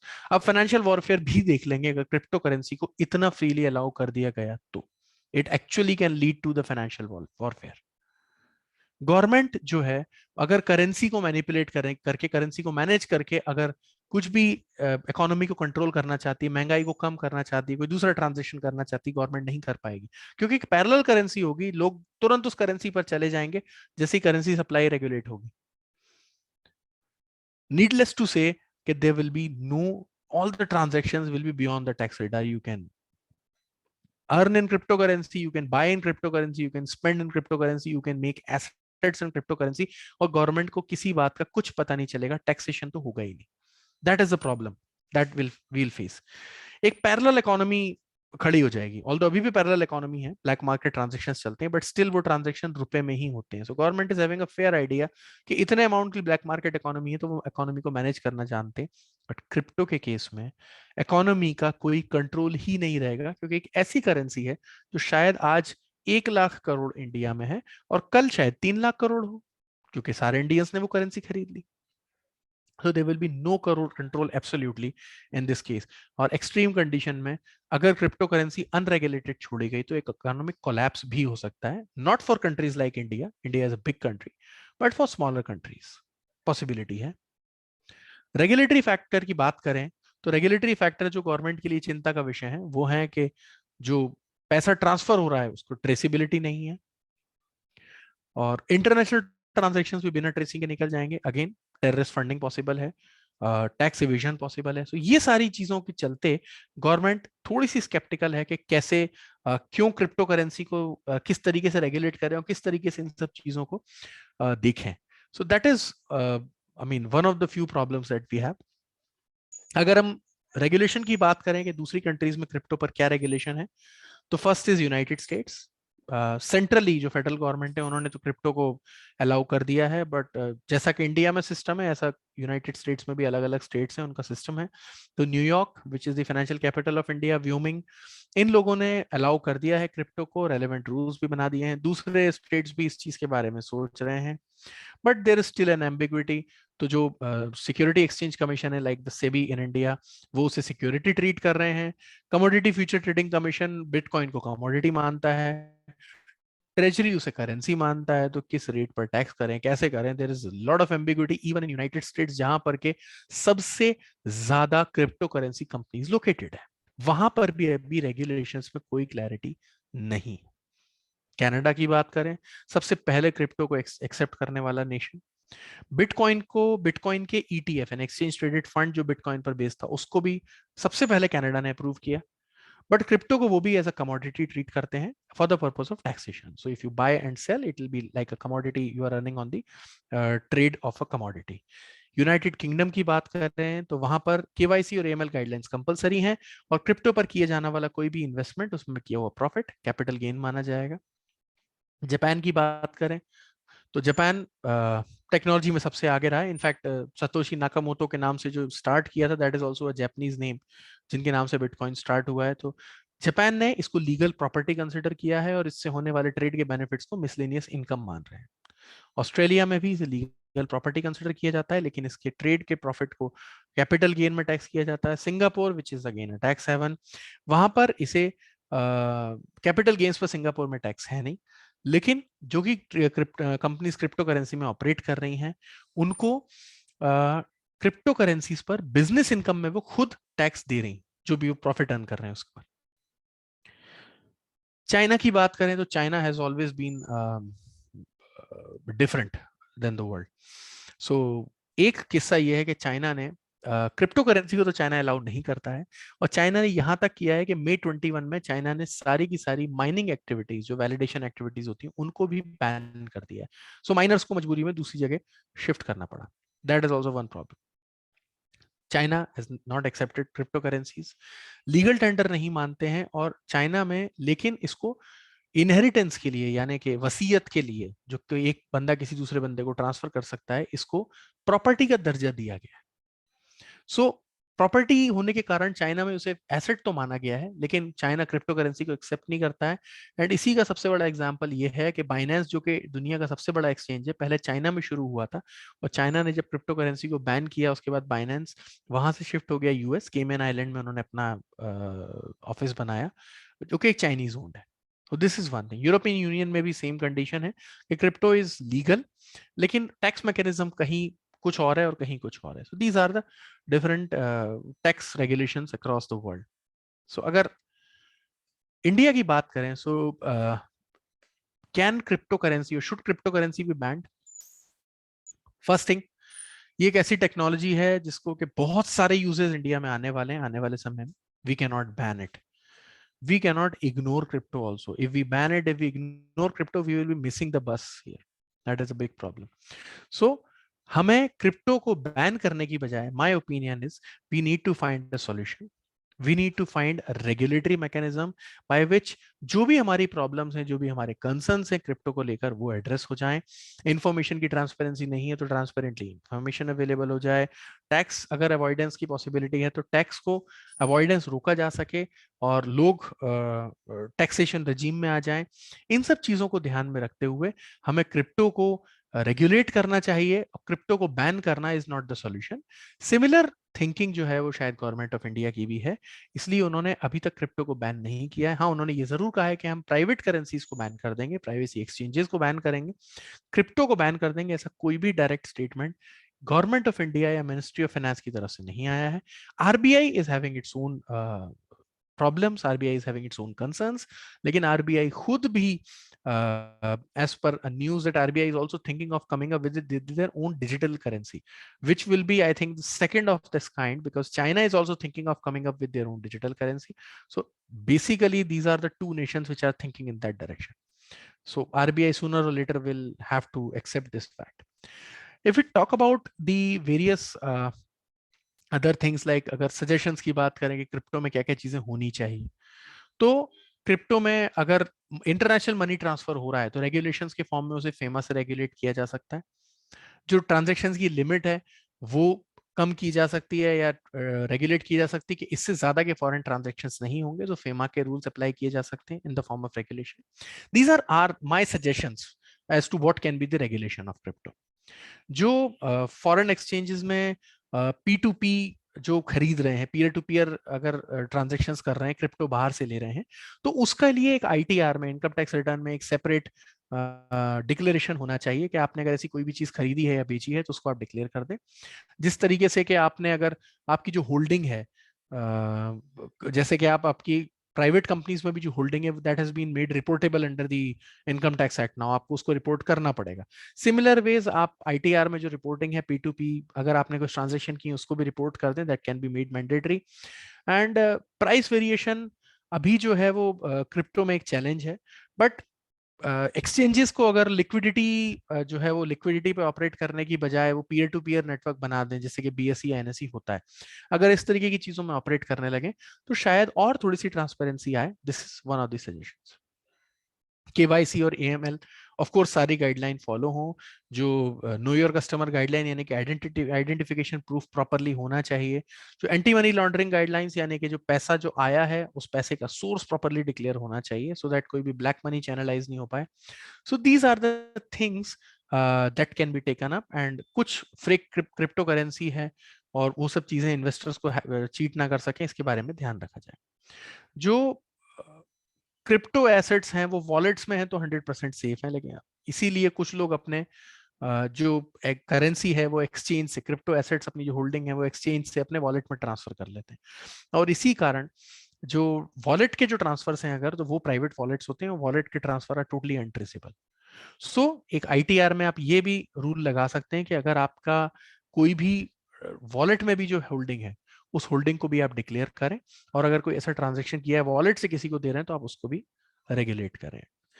एक और concern है about the regulator. So I think for crypto currency exchanges there should be one regulator, like a body like SEBI, or maybe SEBI can be made. बड़े exchanges बनाए जाएं जिनका framework हो, जिनका structure BSE या NSE जैसा हो.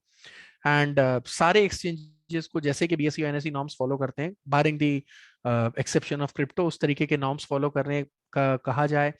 And जो कॉइन और टोकन है वो क्रिप्टो एक्सचेंजेस पर लिस्टेड हो तभी आप उसको खरीदें या बेच सकें, तो दिस कैन बी कंट्रोल्ड. जो सारे ट्रेड्स हो वो क्रिप्टो एक्सचेंजेस के थ्रू ही हो. जो शेयर ब्रोकर्स या जो इस तरीके के पैरामीटर जो भी चल रहे हैं ट्रेडिंग के लिए, शेयर स्टॉक मार्केट ट्रेडिंग के लिए सेम पैरामीटर्स फॉलो हो सकते हैं. फॉरेन एक्सचेंज से या फॉरेन करेंसी में आपने अगर कोई भी क्रिप्टो एसेट की परचेसिंग या सेलिंग की है तो that should be reportable in FEMA, another recommendation. And अगर P2P ट्रेडिंग आपने की है, डायरेक्ट ट्रेडिंग की है, स्टैकिंग की है, लेंडिंग की है, तो ये सारे के सारे प्रोडक्ट जो हैं वो किसी क्रिप्टो प्लेटफॉर्म या क्रिप्टो एक्सचेंज से ही हो. इसका रीजन ये है कि जो क्रॉस वेरिफिकेशन जो अथॉरिटीज करते हैं in various taxation authorities, the regulators and से the other authorities also which are the legal law enforcement agencies, तो ये जो भी करते हैं वो ट्रांजैक्शन कभी भी सिंगल पॉइंट वैलिडेशन नहीं होता. If there is a second part तो उन ट्रांजैक्शन को वैलिडेट किया जा सकता है, उन ट्रांजैक्शंस को मैच किया जा सकता है. सो एक ट्रांजैक्शन अगर आप रिपोर्ट कर रहे हैं, सेम ट्रांजैक्शन एक्सचेंज ने भी रिपोर्ट किया है, तो उस ट्रांजैक्शन का वैलिडेशन पॉसिबल होगा और हम लोग एक बहुत ही फ्री और फेयर एटमॉस्फेयर में ऑपरेट कर पाएंगे. अब कुछ लोगों का क्वेश्चन हो सकता है कि why should we make it transparent, क्यों बताऊं मैं कि मैंने कहां अपना पैसा रखा या कितना कमाया. तो sir this is not for you. जिन्होंने जेन्युइनली ओरिजिनल सोर्सेस से विदाउट एनी इलीगल एक्टिविटी पैसा कमाया है, ये प्रॉब्लम उनके लिए नहीं है. ये प्रॉब्लम उन लोगों के लिए है जो शायद किसी ब्लैक मार्केट फंडिंग में इन्वॉल्व है, या शायद करप्शन में इन्वॉल्व है, या शायद टेररिज्म में इन्वॉल्व है. उन लोगों को चेक इस तरीके के मेजर्स अप्लाई किए जाएंगे और उन्हीं लोगों को चेक करने के लिए ऐसी एक्टिविटीज, ऐसे रेगुलेशंस लाए जाएंगे. So if we talk about summing up all of this in some time, then the basic thing is that कि क्रिप्टो नई है, बट और अभी इतना इवॉल्व हो रहा है तेजी से कि you can not stop it, you can not just hold it back. But जो लॉज हैं वो एटलीस्ट स्टार्ट हो सकते हैं, सो दैट लोगों के मन में एक श्योरिटी आए कि crypto is not getting banned, people will be more free to use it. हमारा ये रिकमेंडेशन है, हमारा ये कंसर्न है कि क्रिप्टो जो लॉज हैं उनको इन 4 पार्ट्स में, इन 4 कंसर्न्स को ध्यान में रखते हुए क्रिप्टो के रेगुलेशंस बनाने चाहिए.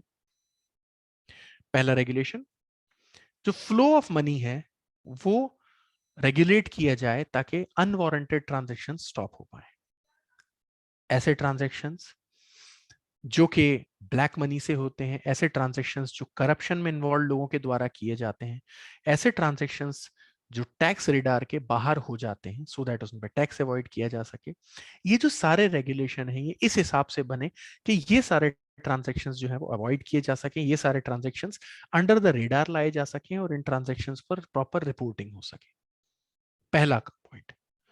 दूसरा पॉइंट, अनअकाउंटेड मनी अगर इंडिया के बाहर जा रही है या इंडिया में आ रही, इंडिया के बाहर जा रही है, आप कोई ऐसी चीज इंडिया के बाहर ट्रांसफर कर रहे हैं, पैसा ट्रांसफर कर रहे हैं which is not under government radar, not, you are not transferring it for business, you are transferring it for some other purpose, या आपके पास पैसा आ रहा है कहीं बाहर से.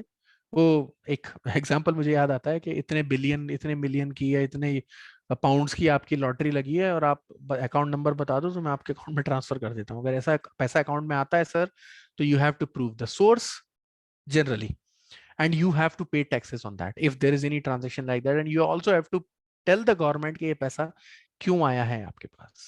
आपको किसी ने गिफ्ट दिया है, आपको किसी की वसीयत में मिला है, या आपने कोई सामान बेचा था जिसके कारण ये पैसा आया, सामान या सर्विस।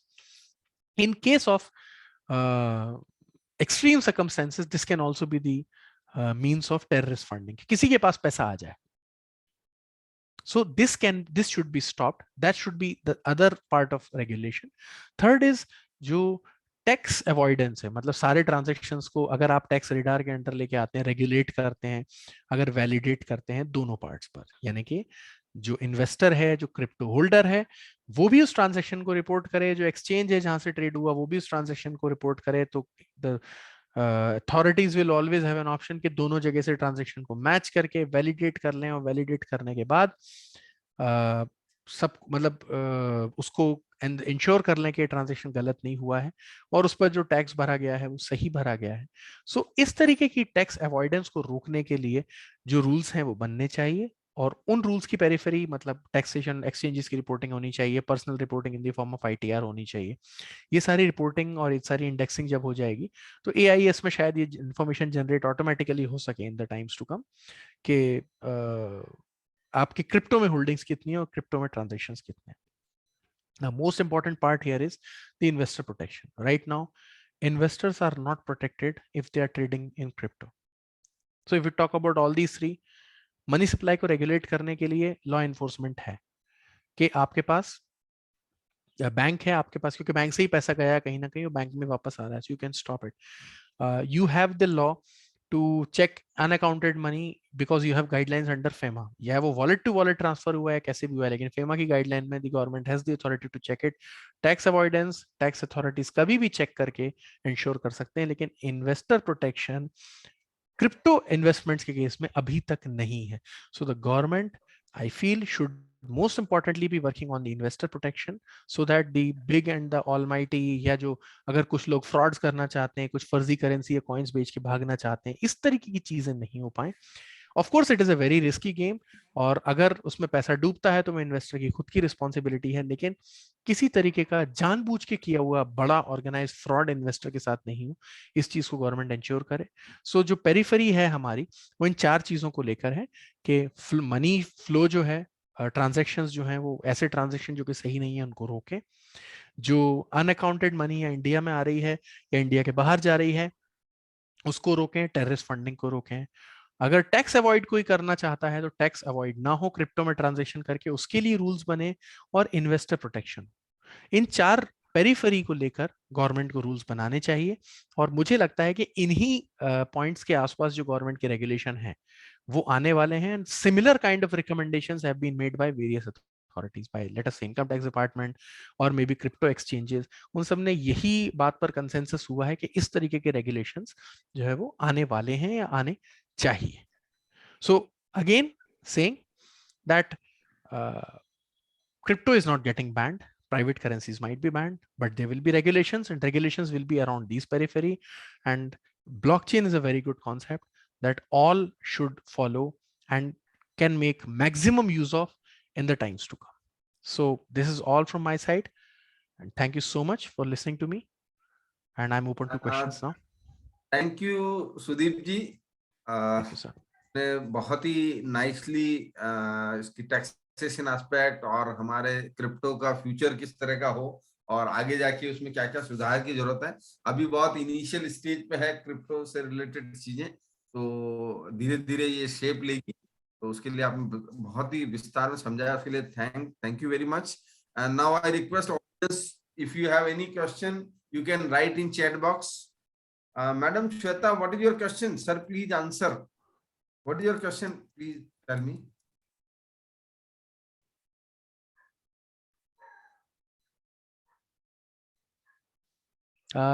Shweta Sharma ji का question था that how to consider this in tax returns. So, Madam Shweta, the simple answer could be, as of now, as far as the income tax of India is considered, the Income Tax Act, we can safely say that crypto can be considered as a financial asset. So abhi, this is my opinion, there is no regulation or guideline on it, but मेरा ये मानना है कि इसको as a capital asset treat करके and उसको जो भी कैपिटल गेन के जो भी रूल्स लगते हैं उसमें आप करें, क्योंकि this is a financial asset, this is not a business, this is certainly not I mean house property or salary or whatever. So capital gain or other sources might be the option. So since it is more fitted in the definition of financial asset, so that can be treated likewise. Although this is an एक arguable चीज logic. Sudeep जी, इसमें एक चीज और add करना चाह रहा था। अगर इसको हम asset मानते हैं, पहली चीज सैलरी तो नो डाउट नहीं होगा। नंबर 2 हो गया, अगर मैं फ्रीक्वेंट इसी में बिजनेस के रूप में ट्रेड कर रहा हूँ, then it can be treated as an income from business और profession. Sir, even if I'm doing, yes, sir, even if I'm trading it as, I mean, I can consider it synonymous to an equity, a share or a stock. yeah. So So वैसे अगर if मैं I am a dealer of a stock, I am a dealer of a share, or I am frequently trading on a daily basis, and if it is a business and I am treating all the stock as in my inventory, then it will be chargeable to tax under the head income from business and profession. So same will be applicable here. So you have to verify whether business जो हम trade कर रहे हैं उसका frequency, quantum and other factors इस तरह के हैं कि वो बिजनेस में फॉल करते हैं, तो then you can treat it as a business, otherwise it will be treated as an income from capital gain. अगर आप बैलेंस शीट में उसे इन्वेस्टमेंट दिखा रहे हैं तो वो कैपिटल तो गेन में आएगा। capital अगर gain। आप अपनी बैलेंस शीट में उसे स्टॉक एंड ट्रेड दिखा रहे हैं तो हाँ। उसका आपको ट्रीटमेंट P&L अकाउंट में करना पड़ेगा। But still, I mean, by the definition we can say that better है, क्योंकि ज्यादातर लोग अभी इसको रेगुलर पार्ट ऑफ बिजनेस नहीं बना के बैठे हुए। So it is safer, I must say, to call it a financial asset only. Yeah, it all depends again everything is, I mean, line by it is all a thin line. अभी authorities ने कोई regulation दिया नहीं है, तो हम लोग जो भी करें उसको आगे जाके हमें प्रूव करना पड़ेगा, जो भी हम ट्रीटमेंट ले रहे हैं उसका। मतलब इसमें बेसिस आप वो जो शेयर ट्रेडिंग से रिलेटेड जो केस लॉ हैं और जो उसकी जो गाइडलाइंस हैं उनको आप यहाँ अप्लाई कर सकते हैं। बिल्कुल। श्वेता मैडम का कहना है कि उन्होंने इसको अदर सोर्स में पुट कर दिया है। तो madam, there is nothing, again जो हम लोग भी जो रिप्लाई दे रहे हैं, जो हमारे जो ओपिनियंस है, दीज आर ऑल पैरामेट्रिक। सो कोई भी फिक्स्ड गाइडलाइन या कोई भी रेगुलेशन अभी तक नहीं है। अदर सोर्स में भी किया है तो मोर और लेस, देखिए, टैक्सेशन का एक बेसिक जो रेगुलेशन होता है वो ये कि कहीं किसी तरीके से टैक्स कम तो नहीं पे कर रहे हैं आप, अवॉइड तो नहीं किया है आपने taxation. So the income tax authority can come to your home and can only say कि अगर आपने टैक्स अवॉइड किया, मान लीजिए आप अगर 10% के टैक्स ब्रैकेट में फॉल कर रहे हैं और आपने अदर सोर्सेज में जाके उसको 10% में ले लिया, जबकि कैपिटल गेन में आपको उसको लॉन्ग टर्म एसेट कंसिडर करके 20% में टैक्स लेकर जाना था, तो you might be having a problem. But if it is in the same tax bracket, that is just a matter of appropriation from one head to the another, and that might be considered, क्योंकि अभी कोई भी guideline या regulation नहीं। आई am talking at it in an extreme condition कि अगर income tax authority आपकी बात नहीं माने और आपको इसको लेकर कोर्ट में जाना पड़े, उस केस में as a person, as an individual, इस चीज को एक्सेप्ट कराना आसान है अगर आपका टैक्स ब्रैकेट कहीं ना कहीं रिड्यूस नहीं हुआ है। तो if the tax bracket is affected, then there might be a problem. Thank you, sir. If I request all the participants, if you have any query, you can raise it into chat box. Blockchain technology. So Mr. Nipun Patel has asked, under the blockchain technology, transaction trail is identifiable. As the technology matures and its acceptability increases, there's a possibility that direct taxation in the country can be completely automated in the future. You're very right, Mr. Patel. It can be. Direct taxation regime is the first thing that can be under the radar of government for putting it on blockchain, क्योंकि सबसे ज्यादा जो problems हैं for government, it is only under direct taxation, क्योंकि indirect taxation में तो एक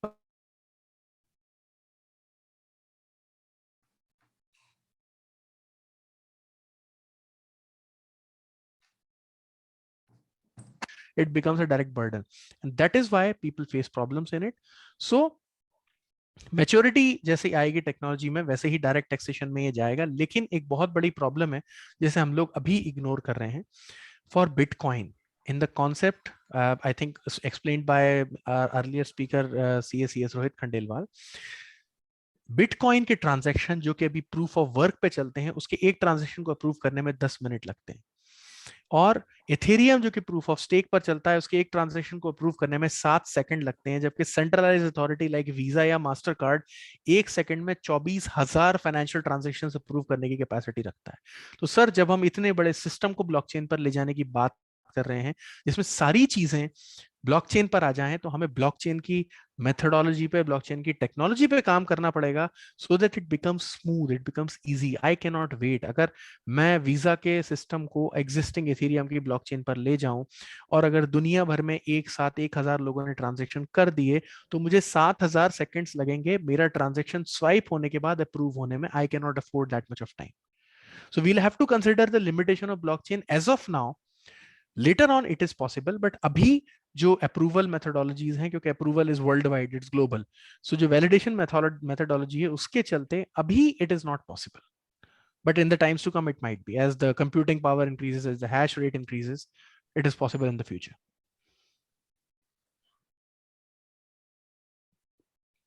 Thank you, Sudeep ji. Is there any problem? So Nipun Patil ji again is asking, is there a way to implement blockchain technology in day-to-day business functions to automate certain business processes? Of course, sir. The biggest example is the supply chain mechanism. I gave the example in my presentation itself, that let us say if we were tracking the supply of remdesivir through a blockchain, it will become impossible for a person to hoard it, and the government will be knowing exactly who is holding the injections, and there will be no black marketing.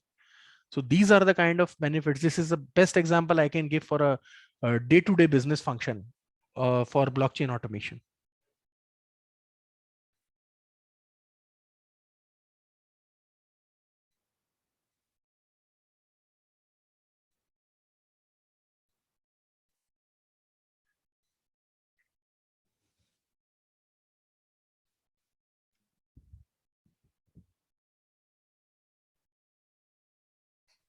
I think all the queries have been resolved. I too hope so. Although crypto is a topic where another question, are there any existing infrastructures that facilitate such implementation? Sir, again, I'm saying that this is a far off use of this technology. Like I said, that for even an advanced and big blockchain like Ethereum, it takes 7 seconds to approve a transaction. So just imagine that the material or supply chain is being managed on this network, and there are 10,000 or 12,000 commodities, or let us say lakhs of commodities in case of an FMCG company or a pharma company moving at the same time. That will become impossible for the blockchain to handle it. So right now it is not there. Also telling you one thing for your information, that despite having 14,000 currencies, that is coins and tokens combined, there are only 40 blockchains available in the world, around 40. So जो coins या currencies बन रहे हैं वो इन्हीं blockchains पर based हैं, and there are no other blockchains. तो जो हमारे पास जो सबसे एडवांस ब्लॉकचेन्स है जिनकी हम बात कर रहे हैं, those are only bitcoin, Ethereum and a few other. So we need to come up with a lot of evolution in the coding and blockchain technology before we can make it understandable and acceptable in the day-to-day transactions. How crypto is saved in wallet? Rajnish Shukla ji. Sir, it is a very easy mechanism. You have to open a wallet and you can transfer your cryptocurrency that you bought from the exchange to the wallet. Also, one thing that is a word of caution here is that cryptocurrency, the wallet address, there are two keys to a wallet. One is a public key, one is a private key. So public key is just like an account number, and the private key is just like the password to your internet banking. But in case of an internet banking, since it is a centralized system, you have the option कि अगर आप password भूल जाएं तो आप bank जाकर या forget password का करके अलग इन्फॉर्मेशन डाल के लॉगिन क्रिएट कर सकते हैं। बट इन केस आपका पासवर्ड यानी कि आपकी private key to the wallet is lost, you can never retrieve it. लोगों ने कई हजार करोड़ के वॉलेट्स घुमा दिए और उसके बाद वो कभी रिट्रीव नहीं हो पाए, because it is all in soft technology, there is no centralized server, it is all in the codes. So अगर आप वॉलेट में ट्रांसफर करना चाहते हैं तो be more careful and be more considerate about how you want to use it, and of course you have to stack it safely. वो password तो आप कहीं लिख के अपने लॉकर में डाल दें तो बेटर होगा, क्योंकि वो प्राइवेट की गुम गई तो you are lost forever. Tell us more reliable exchange and wallets. Sir, most of the exchanges and wallets are reliable. It is only up to the case. मैं आपको इसकी सिक्योरिटी के लैब्स कहाँ होते हैं उसके बारे में बता देता हूँ. आप अगर ट्रांजैक्ट करते हैं ऑन एन एक्सचेंज और on an wallet through your mobile phone, ये जनरली मोबाइल फोन्स पर अवेलेबल, तो मोबाइल में अगर आप ऑपरेट करते हैं तो आपके जो मोबाइल के ट्रांजैक्शन है, मोबाइल के पासवर्ड से, वो अमेजॉन पढ़ रहा है, फेसबुक पढ़ रहा है, इंस्टाग्राम पढ़ रहा है, फ्लिपकार्ट पढ़ रहा है, and all the application small और big, they generally take this permission कि हमें आपका एसएमएस पढ़ना है. सो एसएमएस, ये सारी information they are taking even your browsing history. आप कहाँ ब्राउज कर रहे हैं, आप अगर भारत मैट्रिमोनी पे जा रहे हैं तो वो पढ़ रहा है. आप अगर किसी गूगल पर आप ये सर्च करें कि मैंने ये हेडसेट लिया है, कि मुझे हेडसेट लेना है विद माइक्रोफोन, अमेजॉन इमीडिएटली आपकी गूगल सर्च पर या दूसरी वेबसाइट्स पर वो हेडसेट कर देगा. So they know everything about you that you are doing in your phone. So कोई भी हैकर एक छोटा सा एप्लीकेशन या एक छोटा सा एक कोड एक लाइन का लिख के देगा, जिस कोड पर लिखा होगा कि do I know you, click here. आपने क्लिक किया, वो एक सॉफ्टवेयर इंस्टॉल हो गया और जो आपकी सारी इंफॉर्मेशन और डिटेल पढ़ रहा होगा आपके फोन में से, और फिर उसके बाद उन वॉलेट्स या उन एक्सचेंजेस में से हैकिंग पॉसिबल होगी.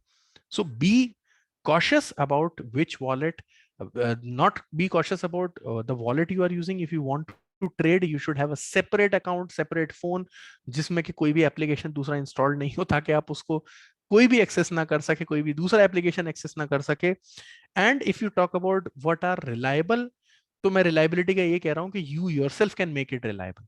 It is not that the wallet or exchanges are reliable. They are only providing a trading platform. Wallet is providing a storage space, and exchanges are providing a trading platform. Reliability and security is solely dependent upon you and the way you use it. Thank you, Sudeep ji, for your valuable time. Since आज हमारे जो बीच हमारे chairman sir और vice chairman दोनों both are busy in some meeting with the government officials at Delhi, so they are not able to join us. तो आज जो vote of thanks की जो एक हमारी प्रथा है उसको भी मुझे ही निभाना है. तो I first of all thanks to Sudeep Saxena ji for sparing your valuable time. I also giving thanks to all the audience and the team at Kanpur office, SK Khan ji, Govind Agarwal ji and Salab ji, who are really doing day and night work for successful completion of this 7th day of 9 days series BCM. कल हमारी जो meeting है, कल जो 8th day है हमारा, वो उसमें संजीव भसीन जो कि जाने माने शेयर मार्केट के एक्सपर्ट हैं, वो रहेंगे हमारे साथ. तो आप सबसे कल मुलाकात होगी इसी समय 4 बजे. Thank you. Thank you sir. Thank you so much. Close करते हैं खान साहब. ठीक ठीक है, इनको सारों को मैं संभाल लूंगा.